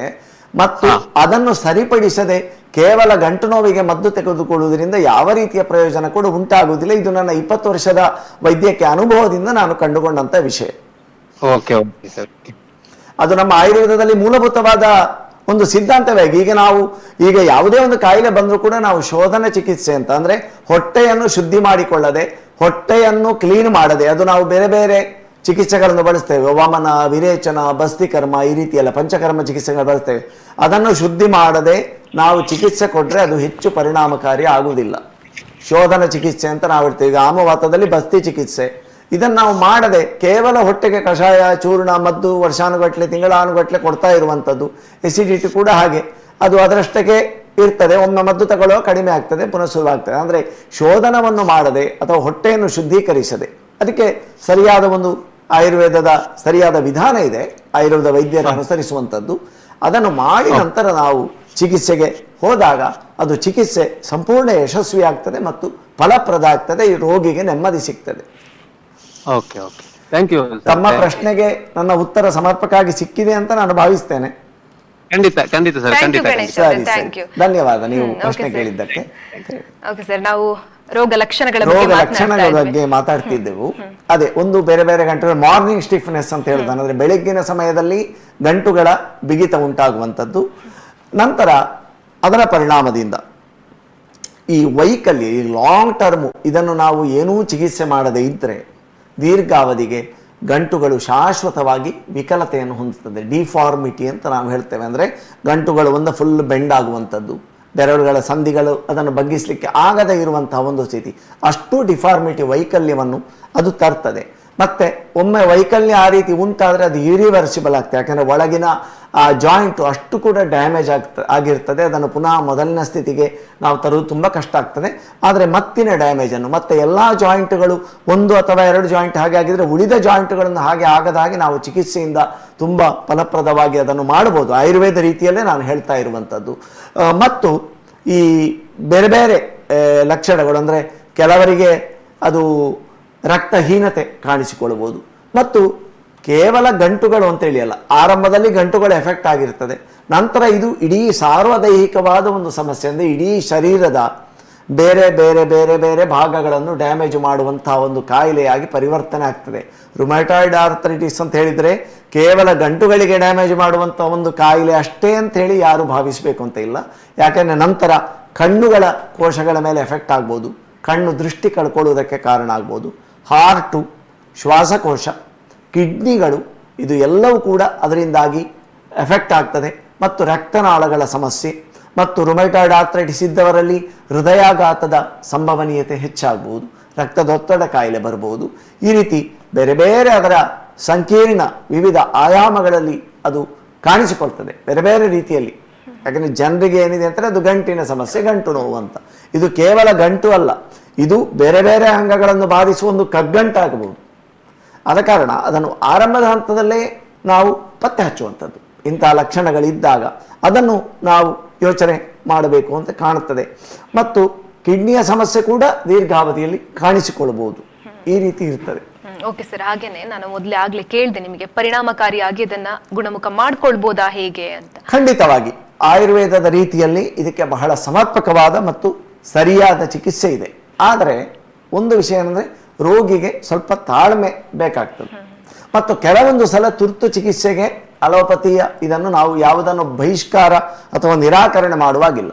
ಕೆಲವೊಂದು ಔಷಧಿಗಳನ್ನು, ಅಲೋಪತಿಯ ಔಷಧಿಗಳನ್ನು ಇಟ್ಟುಕೊಂಡೇ ನಾವು ಜೊತೆಗೆ ಆಯುರ್ವೇದ ಚಿಕಿತ್ಸೆಯನ್ನು ಮಾಡಿಕೊಂಡು ರೋಗಿ ಸ್ವಲ್ಪ ಇಂಪ್ರೂವ್ಮೆಂಟ್ ಆದಾಗ ರೋಗಿ ಈಗಾಗಲೇ ತಗೊಳ್ತಾ ಇದ್ದ ಸ್ಟಿರಾಯ್ಡ್ ಔಷಧಿಗಳನ್ನು ಅಥವಾ ಇಮ್ಯುನೋ ಸಪ್ರೆಸೆಂಟ್ ಔಷಧಿಗಳನ್ನು ಅದನ್ನು ಕಡಿಮೆ ಮಾಡ್ತಾ ಬರ್ಬೋದು. ಏಕಾಏಕಿ ತಕ್ಷಣಕ್ಕೆ ಅವನ, ಯಾಕಂದರೆ ಇದು ಸ್ವಲ್ಪ ಕಾಲಾವಕಾಶವನ್ನು ಬಿಡ್ತದೆ ಆಯುರ್ವೇದ ಚಿಕಿತ್ಸೆ. ನಾವು ಬಸ್ತಿ ಕರ್ಮ ಅಂತ ಹೇಳಿರ್ಬೋದು, ಅಥವಾ ವಿರೇಚನ ಕರ್ಮ ಅಂತ ನಾವು ಹೇಳಿರ್ಬೋದು. ಅದಕ್ಕೆ ಒಂದು ಚಿಕಿತ್ಸೆ ಮಾಡಿ ಮತ್ತೊಂದು ಚಿಕಿತ್ಸೆಗೆ ಸ್ವಲ್ಪ ಗ್ಯಾಪ್ ಕೊಟ್ಟು ನಂತರ ಬಸ್ತಿ ಕರ್ಮ ಮಾಡಬೇಕಾಗ್ತದೆ. ಈಗ ನಾವು ವಿರೇಚನ ಕರ್ಮ ಮಾಡಿದರೆ ನಂತರ ಸ್ವಲ್ಪ ಗ್ಯಾಪ್ ಕೊಟ್ಟು ನಂತರ ಬಸ್ತಿ, ಒಂದು 2-3 ತಿಂಗಳ ಅವಧಿಯ ಒಂದು ಅಂತರವನ್ನು, ಅದು ಸಮಯವನ್ನು ಅದು ಬೇಡ್ತದೆ ಆ ಚಿಕಿತ್ಸೆ. ನಂತರ ಹೊಟ್ಟೆಗೆ ಮದ್ದು ಕೊಡುವಂಥದ್ದು. ಹೀಗೆ ಒಟ್ಟು ಒಂದು 6 ತಿಂಗಳು, 1 ವರ್ಷ ಈ ರೀತಿಯ ಎಲ್ಲ ಚಿಕಿತ್ಸೆಗಳು ಬೇಕಾಗ್ತದೆ. ಮತ್ತು ಬಸ್ತಿ ಕರ್ಮದಲ್ಲಿ ಕೂಡ 8 ದಿನದ್ದು, 15 ದಿನದ್ದು, 1 ತಿಂಗಳಿದ್ದು, ಈ ರೀತಿ ಬೇರೆ ಬೇರೆ ಚಿಕಿತ್ಸೆಗಳಿದೆ. ಅದರಲ್ಲಿ ಬಹಳ ಪರಿಣಾಮಕಾರಿ, ನಾನೀಗ ಇಷ್ಟವರೆಗೆ ಚಿಕಿತ್ಸೆ ಮಾಡಿದ ರೋಗಿಗಳ ಒಂದು ಚರಿತ್ರೆಯನ್ನು ತೆಗೆದುಕೊಂಡ್ರೆ ಬಹಳ ಪರಿಣಾಮಕಾರಿಯಾಗಿ ನಾವು ಅದನ್ನು ನಿಭಾಯಿಸಿದ್ದೇವೆ. ಕೆಲವು ಸಲ 1 ತಿಂಗಳ ಬಸ್ತಿ ಕರ್ಮ ಕೆಲವರಿಗೆ ಮಾಡಿದ್ದು ಇದೆ. ಕ್ಷಾರ ವೈತರಣ ಬಸ್ತಿ ಅಂತ ಇದೆ, ಬಹಳ ಅದ್ಭುತವಾದ ಪರಿಣಾಮ ಕೊಡುವಂಥ ಔಷಧಿ ರುಮಟಾಯ್ಡ್. ಆದರೆ ರೋಗಿಯ ಪ್ರಕೃತಿ ಮತ್ತು ರೋಗ ಸ್ಥಿತಿ ನೋಡಿಕೊಂಡು ನಾವು ಅದನ್ನು ತೀರ್ಮಾನ ಮಾಡಬೇಕಾಗ್ತದೆ. ವಿರೇಚನ ಕರ್ಮವನ್ನು, ಬಸ್ತಿ ಕರ್ಮವನ್ನು, ನಾವು ಆ ಪಂಚಕರ್ಮ ಚಿಕಿತ್ಸೆಯನ್ನು ರೋಗಿಯ ಕಂಡೀಷನ್. ಈಗ ನಾವು ಒಬ್ಬ ರೋಗಿ ಫೋನ್ ಮಾಡ್ತಾರೆ ಹೀಗೆ ಸ್ಥಿತಿ ಇದೆ ಅಂತ, ಆಗ ನಾವು ಅದು ಯಾವ ಚಿಕಿತ್ಸೆ ಅಂತ ನಾವು ಫೋನಿನಲ್ಲಿ ಹೇಳಲಿಕ್ಕೆ ಆಗುವುದಿಲ್ಲ. ನಾವು ರೋಗಿ ಪರೀಕ್ಷೆ ಇದೆಲ್ಲ ಮಾಡಿದ ನಂತರ ನಾವು ನಿಭಾವಣೆ ಮಾಡುವಂಥದ್ದು. ಈಗ ಎಲೋಪತಿ ಆಧುನಿಕ ವೈದ್ಯಕೀಯದಲ್ಲಿ ಕೂಡ ಅದಕ್ಕೆ ಕೆಲವೊಂದು ಸೀಮಿತ, ಬಹಳ ಲಿಮಿಟೆಡ್ ಟ್ರೀಟ್ಮೆಂಟ್ ಇದೆ. ಅಂದರೆ ಅದನ್ನು ಗುಣ ಅಂತೇಳಿ ಮಾಡಬಹುದು ಅಂತೇಳಿ ಆಧುನಿಕ ವೈದ್ಯಕ್ಕೆ ಒಪ್ಪಿಕೊಳ್ಳುವುದಿಲ್ಲ. ಯಾಕೆಂದರೆ ಆಧುನಿಕ ವೈದ್ಯಕೀಯಕ್ಕೆ ಅದರ ಕಾರಣ ಕೂಡ ಗೊತ್ತಾಗಲಿಲ್ಲ ಪೂರ್ತಿಯಾಗಿ. ಈಗ ಸಂಶೋಧನೆ ನಡೀತಾ ಇದೆ. ಆಯುರ್ವೇದದಲ್ಲಿ ಒಂದು ಸಿದ್ಧಾಂತವನ್ನು ಹೇಳಿದ್ದಾರೆ, ಅದು ಮತ್ತು ಈಗಿನ ಸಂಶೋಧನೆಗಳು ಆ ಸಿದ್ಧಾಂತಕ್ಕೆ ತುಂಬ ಹತ್ತಿರ ಆಗಿ ಬರ್ತಾ ಇದೆ. ಮತ್ತು ನಾವು ರಿಸಲ್ಟನ್ನು ರೋಗಿಯಲ್ಲಿ, ಬಹಳಷ್ಟು ರೋಗಿಗಳಲ್ಲಿ ಕಾಣ್ತೇವೆ ಪ್ರತ್ಯಕ್ಷ. ಅಟ್ಲೀಸ್ಟ್ ರೋಗಿಗೆ ಸ್ಟಿರಾಯ್ಡ್ ಔಷಧ ಸೇವನೆ ಮಾಡದೆ, ಅಥವಾ ಸ್ಟಿರಾಯ್ಡನ್ನು ಮಿನಿಮೈಸ್ ಮಾಡಿ, ಕಡಿಮೆ ಡೋಸೇಜ್ ಮಾಡಿ ಆ ರೋಗ ಕಂಟ್ರೋಲಲ್ಲಿ ಇಟ್ಟುಕೊಳ್ಬೋದು ಆಯುರ್ವೇದ ರೀತಿಯಲ್ಲಿ ಅಂತ ಆದರೆ ಅದು ಬಹಳ ಅದ್ಭುತವಾದ ಒಂದು ಕಂಡೀಷನ್ ಅಂತ ಕಾಣ್ತದೆ ನನಗೆ. ಮತ್ತು ಗುಣ ಆಗುವಂಥದ್ದು ಇದರಲ್ಲಿ ನಾವು ಕೆಲವೊಂದು ವಿಷಯಗಳು, ಯಾಕೆಂದರೆ ಮನಸ್ಸಿಗೆ ಸಂಬಂಧಪಟ್ಟ ಪಾತ್ರಗಳನ್ನು ನಾವು ಧ್ಯಾನ, ನಮ್ಮದೇ ಆದ ಕೆಲವು ಧ್ಯಾನದ ವಿಧಾನಗಳಿದೆ. ನಾನು ಧ್ಯಾನದ ಮೆಡಿಟೇಷನ್ ಟೆಕ್ನಿಕ್ ಎನ್ನುವ ಶಬ್ದ ಬಳಸುವುದಿಲ್ಲ, ಯಾಕಂದರೆ ಅದೊಂದು ತಂತ್ರ ಅಲ್ಲ. ತಂತ್ರ ಅಂತ ಹೇಳಿದ ಕೂಡಲೇ ನಮ್ಮ ಅಹಂಕಾರವನ್ನು ಹೆಚ್ಚು ಮಾಡಿಕೊಳ್ಳುವಂಥದ್ದು ಅಂತ. ಅದೊಂದು ಮಂತ್ರ, ಅಂದರೆ ಮನಸ್ಸನ್ನು ಸಮಸ್ಥಿತಿಗೆ ತರುವಂತಹ ಒಂದು ವಿಧಾನ, ಒಂದು ದಾರಿ ಅಂತ ಹೇಳುವಂಥದ್ದು ಧ್ಯಾನ. ಅಂತಹ ಧ್ಯಾನದ ಕೆಲವು ವಿಧಾನಗಳನ್ನು ನಾವು ರೋಗಿಗಳಿಗೆ ಹೇಳ್ತೇವೆ. ಅದು ನಮ್ಮ ಗುರುಗಳು ನಮಗೆ ಹೇಳಿಕೊಟ್ಟಂತಹ ನಾಮಸ್ಮರಣೆ ಇರ್ಬೋದು, ಭಜನೆ ಇರ್ಬೋದು, ಈ ರೀತಿಯ ಒಂದು.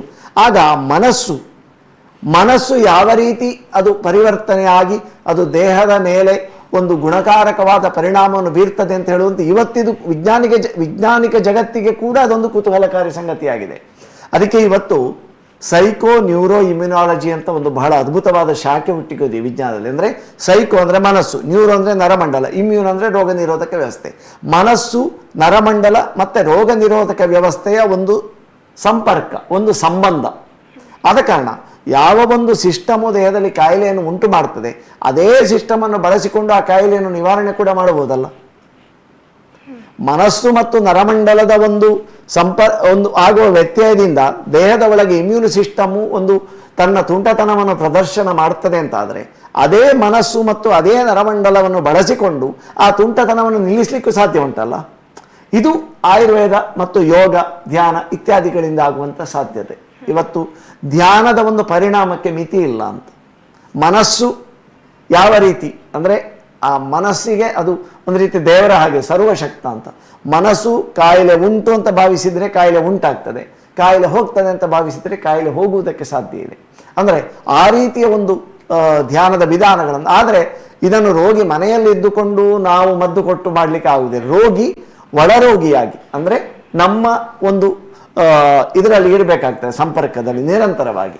ರೋಗಿ ಒಳರೋಗಿಯಾಗಿ ನಮ್ಮ ಆಸ್ಪತ್ರೆಯಲ್ಲಿ ನಿಲ್ಲಬೇಕಾಗ್ತದೆ. ರೋಗಿ ಒಂದಷ್ಟು ದಿನಗಳ ಕಾಲ ನಿಂತು ಅವರಿಗೆ ಈ ಪಂಚಕರ್ಮ ಚಿಕಿತ್ಸೆ ಮಾಡುವುದರ ಜೊತೆಗೆ ಮನಸ್ಸಿನ ಒಂದು ನಿಯಂತ್ರಣ, ಮನಸ್ಸಿನ ಧ್ಯಾನದ ವಿಧಾನ, ಒಂದು ರೀತಿಯ ಆಧ್ಯಾತ್ಮಿಕ ಆ ವಿಧಾನವನ್ನು ಕೂಡ ಅಳವಡಿಸುವುದರ ಮೂಲಕ ನಾವು ಇದನ್ನು ಬಹಳ ಯಶಸ್ವಿಯಾಗಿ ತಹಬಂದಿಗೆ ತರಬಹುದು.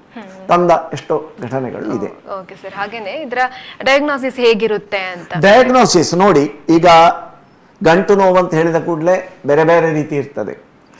ಈಗ ಸಂಧಿವಾತ ಅಂತ ಇದೆ, ಆಸ್ಟಿಯೋ ಆರ್ಥರೈಟಿಸ್ ಅಂದರೆ ಈ ಮೂಳೆ ಸವೆಯುವಿಕೆ ವಯಸ್ಸಾದಾಗ ಅಥವಾ ಅವನ ಆ ವೃತ್ತಿಯ ಅನುಸಾರ, ಅವನು ಮಾಡುವ ಕೆಲಸಕ್ಕನುಸಾರ ಈ ಗಂಟುಗಳು ಸವೆಯುವಂಥದ್ದು, ಸವಕಳಿ, ಗಂಟುಗಳ ಗಳಲ್ಲಿ ಉಂಟಾಗುವಂಥ ಸವಕಳಿ ತಳೆಯುವಂಥದ್ದು ಅಂತ ನಾವು ಹೇಳ್ತೇವೆ. ಸೊ ಆ ರೀತಿಯಿಂದ ಬರುವಂತಹ, ಮತ್ತು ಗಂಟುಗಳ ಒಳಗಿರುವಂಥ ಒಂದು ಎಣ್ಣೆಯಂಥ ದ್ರವ ಅದು ಕಡಿಮೆ ಆಗುವಂಥ, ಅದರಿಂದಾಗಿ ಬರುವಂತಹ ಆಸ್ಟಿಯೋ ಆರ್ಥರೈಟಿಸ್ ಅಂದರೆ ಸಂಧಿವಾತ ಅಂತ ನಾವು ಕರೆಯುವಂಥದ್ದು. ಅದರಿಂದಾಗಿ ಬರುವಂಥ ಗಂಟು ನೋವು ಕೆಲವಿರ್ತದೆ. ಇನ್ನು ಕೆಲವರಲ್ಲಿ ರಕ್ತವಾತ ಅಂತ, ಅಂದರೆ ಈ ಯೂರಿಕ್ ಆ್ಯಸಿಡ್ ಅನ್ನುವಂಥ ಉಪ್ಪಿನಾಂಶ ಗಂಟುಗಳಲ್ಲಿ ಶೇಖರಣೆಗೊಂಡು ಅದರಿಂದಾಗಿ ಗಂಟು ನೋವು ಮತ್ತು ಗಂಟುಗಳ ಬಾವು ಬರುವಂಥದ್ದು. ಸೊ ಆದ ಕಾರಣ ಅದರ ಪ್ರಮಾಣ ಎಷ್ಟಿದೆ, ಅದರಿಂದಾಗಿ ಈ ರೀತಿ ಗಂಟು ನೋವು ಬರ್ತದ ಅಂತ ರಕ್ತ ಪರೀಕ್ಷೆ ಮಾಡಿ ನಾವು ಅದನ್ನು ಆ ಯೂರಿಕ್ ಆ್ಯಸಿಡ್ ಲೆವೆಲನ್ನು ಕಂಡುಕೊಳ್ಳುವಂಥದ್ದು. ಮತ್ತು ಇವತ್ತು ಯೂರಿಕ್ ಆ್ಯಸಿಡ್ ಎನ್ನುವಂಥ ಉಪ್ಪಿನಾಂಶ ಅದು ಕೇವಲ ಈ ರಕ್ತವಾತಕ್ಕೆ ಮಾತ್ರ ಸಂಬಂಧಪಟ್ಟದ್ದಲ್ಲ, ಎಲ್ಲ ರೀತಿಯ ಆಟೋಇಮ್ಯೂನ್ ಡಿಸಾರ್ಡರ್ಸು, ಡಯಾಬಿಟೀಸು, BP, ಹೃದಯದ ಕಾಯಿಲೆ ಎಲ್ಲದಕ್ಕೂ ಕೂಡ ಈ ಯೂರಿಕ್ ಆ್ಯಸಿಡ್ ಎನ್ನುವಂಥ ಉಪ್ಪಿನಾಂಶ ಹೆಚ್ಚಾಗುವುದು, ರಕ್ತದಲ್ಲಿ ಹೆಚ್ಚಾಗುವುದರಿಂದ ಅದು ಎಲ್ಲದಕ್ಕೂ ಸಂಬಂಧ ಇದೆ ಅಂತ ಹೇಳುವಂಥ ಒಂದು ವಿಚಾರ ಇವತ್ತು ಸಂಶೋಧನೆಗಳಿಂದ ಗೊತ್ತಾಗಿದೆ. ಆದ ಕಾರಣ ಅದರ ಮಟ್ಟವನ್ನು ನಾವು ರಕ್ತದಲ್ಲಿ ತಪಾಸಣೆ ಮಾಡಬೇಕಾಗ್ತದೆ. ಇನ್ನೊಂದು ರುಮ್ಯಾಟಾಯ್ಡ್ ಆರ್ಥ್ರೈಟಿಸ್ ಫ್ಯಾಕ್ಟರ್ ಅಂತ. ಈ ರುಮ್ಯಾಟಾಯ್ಡ್ ಆರ್ಥ್ರೈಟಿಸ್ ಎನ್ನುವಂಥ ಒಂದು ಇದು ಮಾಡೋದಕ್ಕಿರುವಂಥ ಒಂದು ಅಂಶ ರಕ್ತದಲ್ಲಿ ಇದೆಯಾ ಅಂತ ನೋಡುವಂಥದ್ದು. ಅದರ ಒಂದು ರೇಂಜನ್ನು ಲ್ಯಾಬೊರೇಟರಿ ಅವರು ಕೊಡ್ತಾರೆ. ಅದು ಕೊಟ್ಟ ನಂತರ ಪುನಃ ಅದನ್ನು ನಿರ್ಧಾರ ಅಂದರೆ ದೃಢೀಕರಣ ಮಾಡಲಿಕ್ಕೆ ಇನ್ನೊಂದು ಟೆಸ್ಟ್ ನಾವು ಮಾಡಿಸ್ತೇವೆ, ಆ್ಯಂಟಿ ನ್ಯೂಕ್ಲಿಯರ್ ಆ್ಯಂಟಿಬಾಡಿ ಟೆಸ್ಟ್ ಮತ್ತು CCP ಆ್ಯಂಟಿಬಾಡಿ ಟೆಸ್ಟ್ ಅಂತ.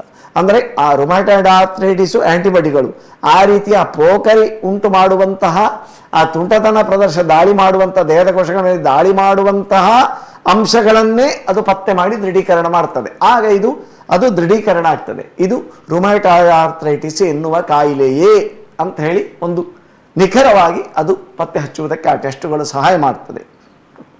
ಆದರೆ ಇದನ್ನು ರೋಗ ಯಾವುದೋ ಒಂದು ಉಲ್ಬಣಿಸಿದಾಗ ನಾವು ಮಾಡುವುದಕ್ಕಿಂತ ಆರಂಭದಲ್ಲೇ ನಾವು ಈ ರೀತಿಯ ಲಕ್ಷಣಗಳು ಕಾಣಿಸಿಕೊಂಡಾಗ ಅದು ಉಂಟಾ ಅಂತೇಳಿ ನಾವು ನೋಡಿಕೊಂಡು ಅದರಿಂದ ನಾವು ಆರಂಭದ ಹಂತದಲ್ಲೇ ಈ ಟೆಸ್ಟುಗಳೆಲ್ಲ ಇರುವುದು. ಯಾಕೆಂದರೆ ಸೀರಿಯಸ್ ಆಗಿ ಇನ್ನೂ ಆಗುವುದಿಲ್ಲ, ಕೊನೆ ಹಂತಕ್ಕೆ ಮುಟ್ಟಿದೆ ಅಂತ ಹೇಳುವ ಸ್ಥಿತಿಯಲ್ಲಿ ಮಾತ್ರ ಅಲ್ಲ, ಮೊದಲೇ ನಾವು ರೋಗ ಪತ್ತೆ ಮಾಡುವುದಕ್ಕೆ ಎಲ್ಲ ತಾಂತ್ರಿಕವಾದ ಅಗತ್ಯಗಳು ಉಂಟಾಗ್ತದೆ, ಅಂದರೆ ಸಹಕಾರಿಯಾಗ್ತದೆ ನಮಗೆ ರೋಗ ಪತ್ತೆ ಹಚ್ಚಲಿಕ್ಕೆ. ಆದ ಕಾರಣ ಇದೆಲ್ಲವನ್ನು ಬಳಸಿಕೊಂಡು ಮತ್ತೆ ನೀವು ಗಂಟುಗಳಲ್ಲಿ ಆಲ್ರೆಡಿ ಈಗ ತುಂಬ ವರ್ಷದಿಂದ ಒಬ್ಬರಿಗೆ ರುಮ್ಯಾಟಾಯ್ಡ್ ಆರ್ಥ್ರೈಟಿಸ್ ಕಾಯಿಲೆ ಇದೆ ಅಂತೇಳಿ ಆದರೆ ಆ ಗಂಟುಗಳಲ್ಲೂ ಎಷ್ಟು ಡ್ಯಾಮೇಜ್ ಆಗಿದೆ ಅಂತ ನೋಡುವುದಕ್ಕೆ ಎಕ್ಸ್ರೇ ಇತ್ಯಾದಿ ಪರೀಕ್ಷೆಯ ಸಹಕಾರವನ್ನು ನಾವು ಪಡೆದುಕೊಳ್ಳಬಹುದು. ಈ ರೀತಿ ನಾವು ಮತ್ತೆ ಬೇರೆ ಬೇರೆ ರೀತಿ ರಿಯಾಕ್ಟಿವ್ ಪ್ರೋಟೀನ್ ಅಂತ ಇದೆ, ಅಂದರೆ ದೇಹದೊಳಗೆ ಈ ಉರಿಯೂತದ ಅಂಶದ ಪ್ರಮಾಣ ಮಟ್ಟ ಎಷ್ಟು ಉಂಟು ಅಂತ, ಆ ರೀತಿಯ ಒಂದು ವಿಚಾರಗಳು ಇದೆ.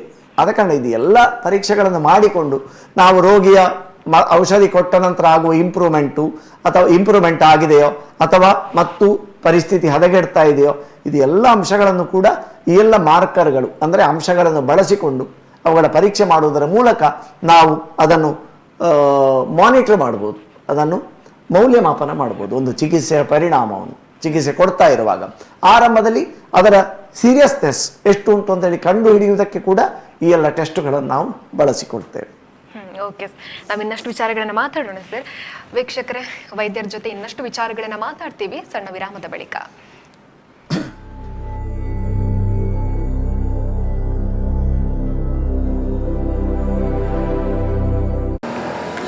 That's my gadget. Let's go have some fun then.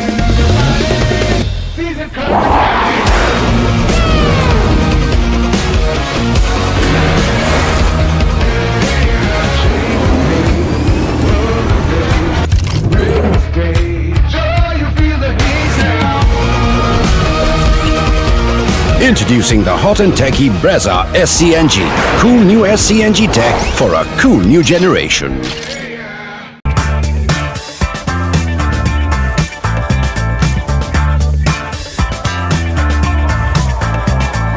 Chetana's beauty lounge, ನಿಮ್ಮೊಳಗಿನ ಸೌಂದರ್ಯದ ಅನಾವರಣದ ತಾಣ. Aesthetic spa, makeup, hair styling, salon, ಹೀಗೆ ಎಲ್ಲಾ ಸೌಂದರ್ಯವರ್ಧಕ ಸೇವೆಗಳು ಒಂದೇ ಸೂರಿನಡಿ. ಚೇತನಾಸ್ ಎಜುಕೇಶನಲ್ ಫೌಂಡೇಶನ್ ಮೂಲಕ ವೈವಿಧ್ಯಮಯ ಬ್ಯೂಟಿ ಕೋರ್ಸ್ಗಳು. ಮೇಕಪ್ ಆರ್ಟಿಸ್ಟ್ ಆಗಬೇಕೆಂಬ ಕನಸಿರುವವರಿಗೆ ಅತ್ಯುತ್ತಮ ಅವಕಾಶ. 2 ದಿನಗಳಿಂದ ಆರಂಭಿಸಿ 6 ತಿಂಗಳವರೆಗಿನ ವೈವಿಧ್ಯಮಯ ಬ್ಯೂಟಿ ಮೇಕಪ್ ಕೋರ್ಸ್ಗಳು. ಅಂತಾರಾಷ್ಟ್ರೀಯ ಮಟ್ಟದಲ್ಲಿ ಸೌಂದರ್ಯವರ್ಧಕ ತರಬೇತಿ ಪಡೆದಿರುವ ಚೇತನಾ ಎಸ್ ಅವರಿಂದ ನುರಿತ ತರಬೇತಿ.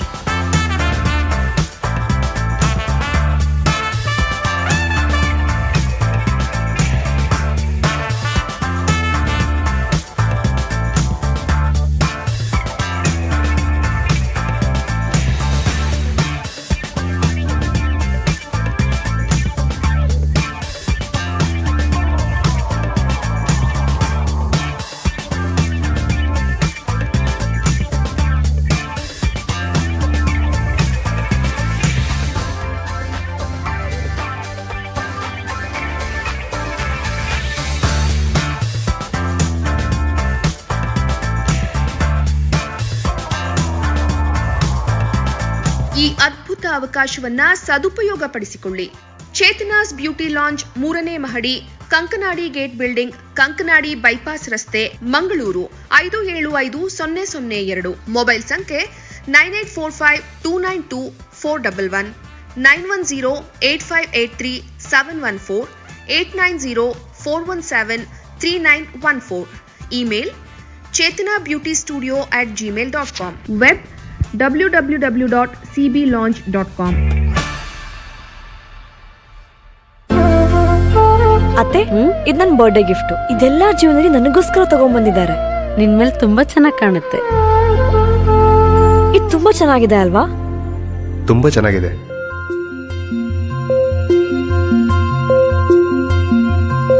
It will look really good on you. Amma? Huh? Mother is always son's first love.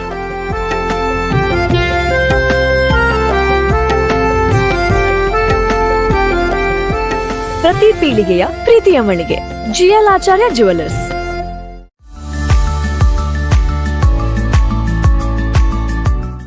ಸ್ವಚ್ಛತೆಗೆ ಸದಾ ಹೊಸತನ ನೀಡುವ ಕಮಿಲಾ ಕೆಮಿಕಲ್ ರವರ ಮತ್ತೊಂದು ಅದ್ಭುತ ಕೊಡುಗೆ ಮೈ ಸ್ನಾನ soap.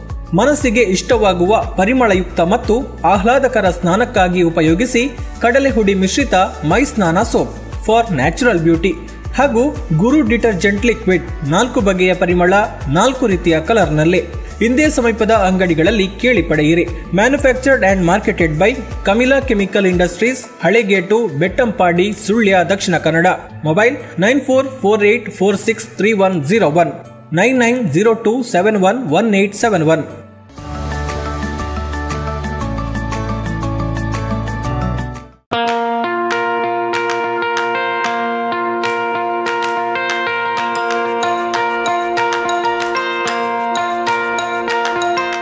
Dr. M.V. Shetty Institutions, Mangaluru. Empowering dreams and achieving greatness since 1985.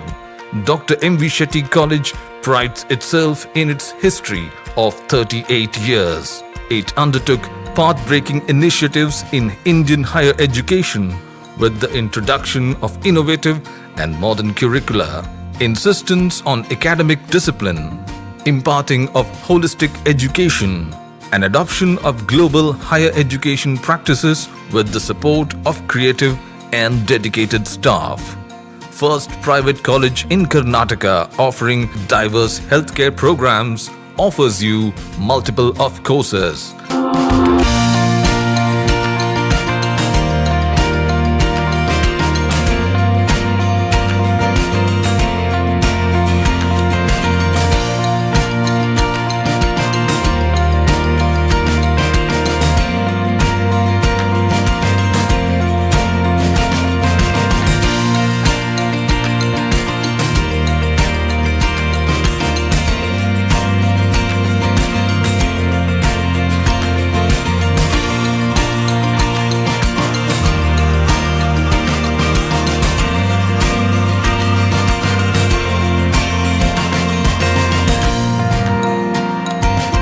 Dr. M.V. Shetty Institutions is a nurturing ground for an individual's holistic development to make effective contribution to the society in a dynamic environment.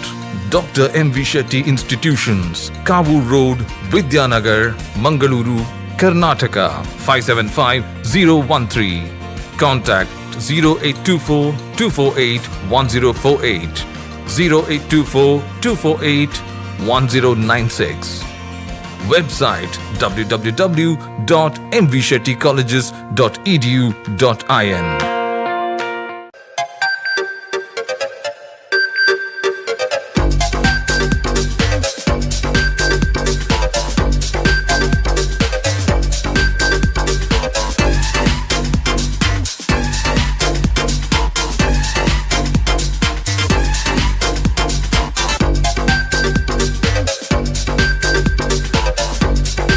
Navratan Electrical and Plumbing, wholesale dealers in electricals, plumbing, hardware, home appliances, sanitary, LED lights and electronics. All brands electronics and electrical items are under one roof. Navratan Electrical and Plumbing, opposite Sachin Traders, Main Road, Darbe, Puttur. Contact 8105973951, 9481644951, 9663814451, 08251 200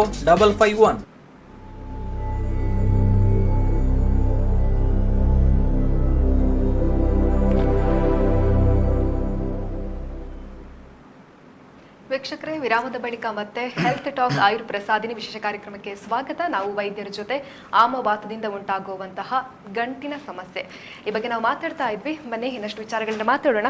doctor, ನಾವು ಮಾತಾಡ್ತಾ ಇದ್ವಿ, ತುಂಬಾ ವಿಚಾರಗಳನ್ನು ತಿಳಿಸ್ಕೊಟ್ರಿ. ಹಾಗೆಯೇ ಇವಾಗ ತುಂಬಾ ಜನರಿಗೆ ಈ ಹಿಂದೆ ಡೆಂಗ್ಯೂ ಬಂದಿರುತ್ತೆ, ಆ ಒಂದು ಗಂಟು ನೋವಾಗಿರ್ಬೋದು, ಆ ಟೈಮಲ್ಲಿ ಆಗಿರುತ್ತೆ, ಅದು ಇವಾಗ ಕಂಟಿನ್ಯೂ ಆಗ್ತಾ ಇರುತ್ತೆ. ತುಂಬಾ ಜನ ಹೇಳೋವಂಥದ್ದಿದೆ, ನನಗೆ ಡೆಂಗ್ಯೂ ಯಾವಾಗ ಬಂತ ಆಗದಿಂದ ನನಗೆ ಗಂಟು ನೋವು ಇದ್ದೇ ಇದೆ, ಅದು ಡೆಂಗ್ಯೂನಿಂದಾನೇ ಕಾರಣ ಅಂತ ಹೇಳ್ತಾರೆ. ಬಟ್ ಇದು ಇವಾಗ ಆಮವಾತದಿಂದ ಆಗ್ತಾ ಇರೋದು, ಅದನ್ನೆಲ್ಲ ತಿಳ್ಕೊಳ್ಳಿಕ್ಕೆ ಹೋಗೋದಿಲ್ಲ ಅವರು.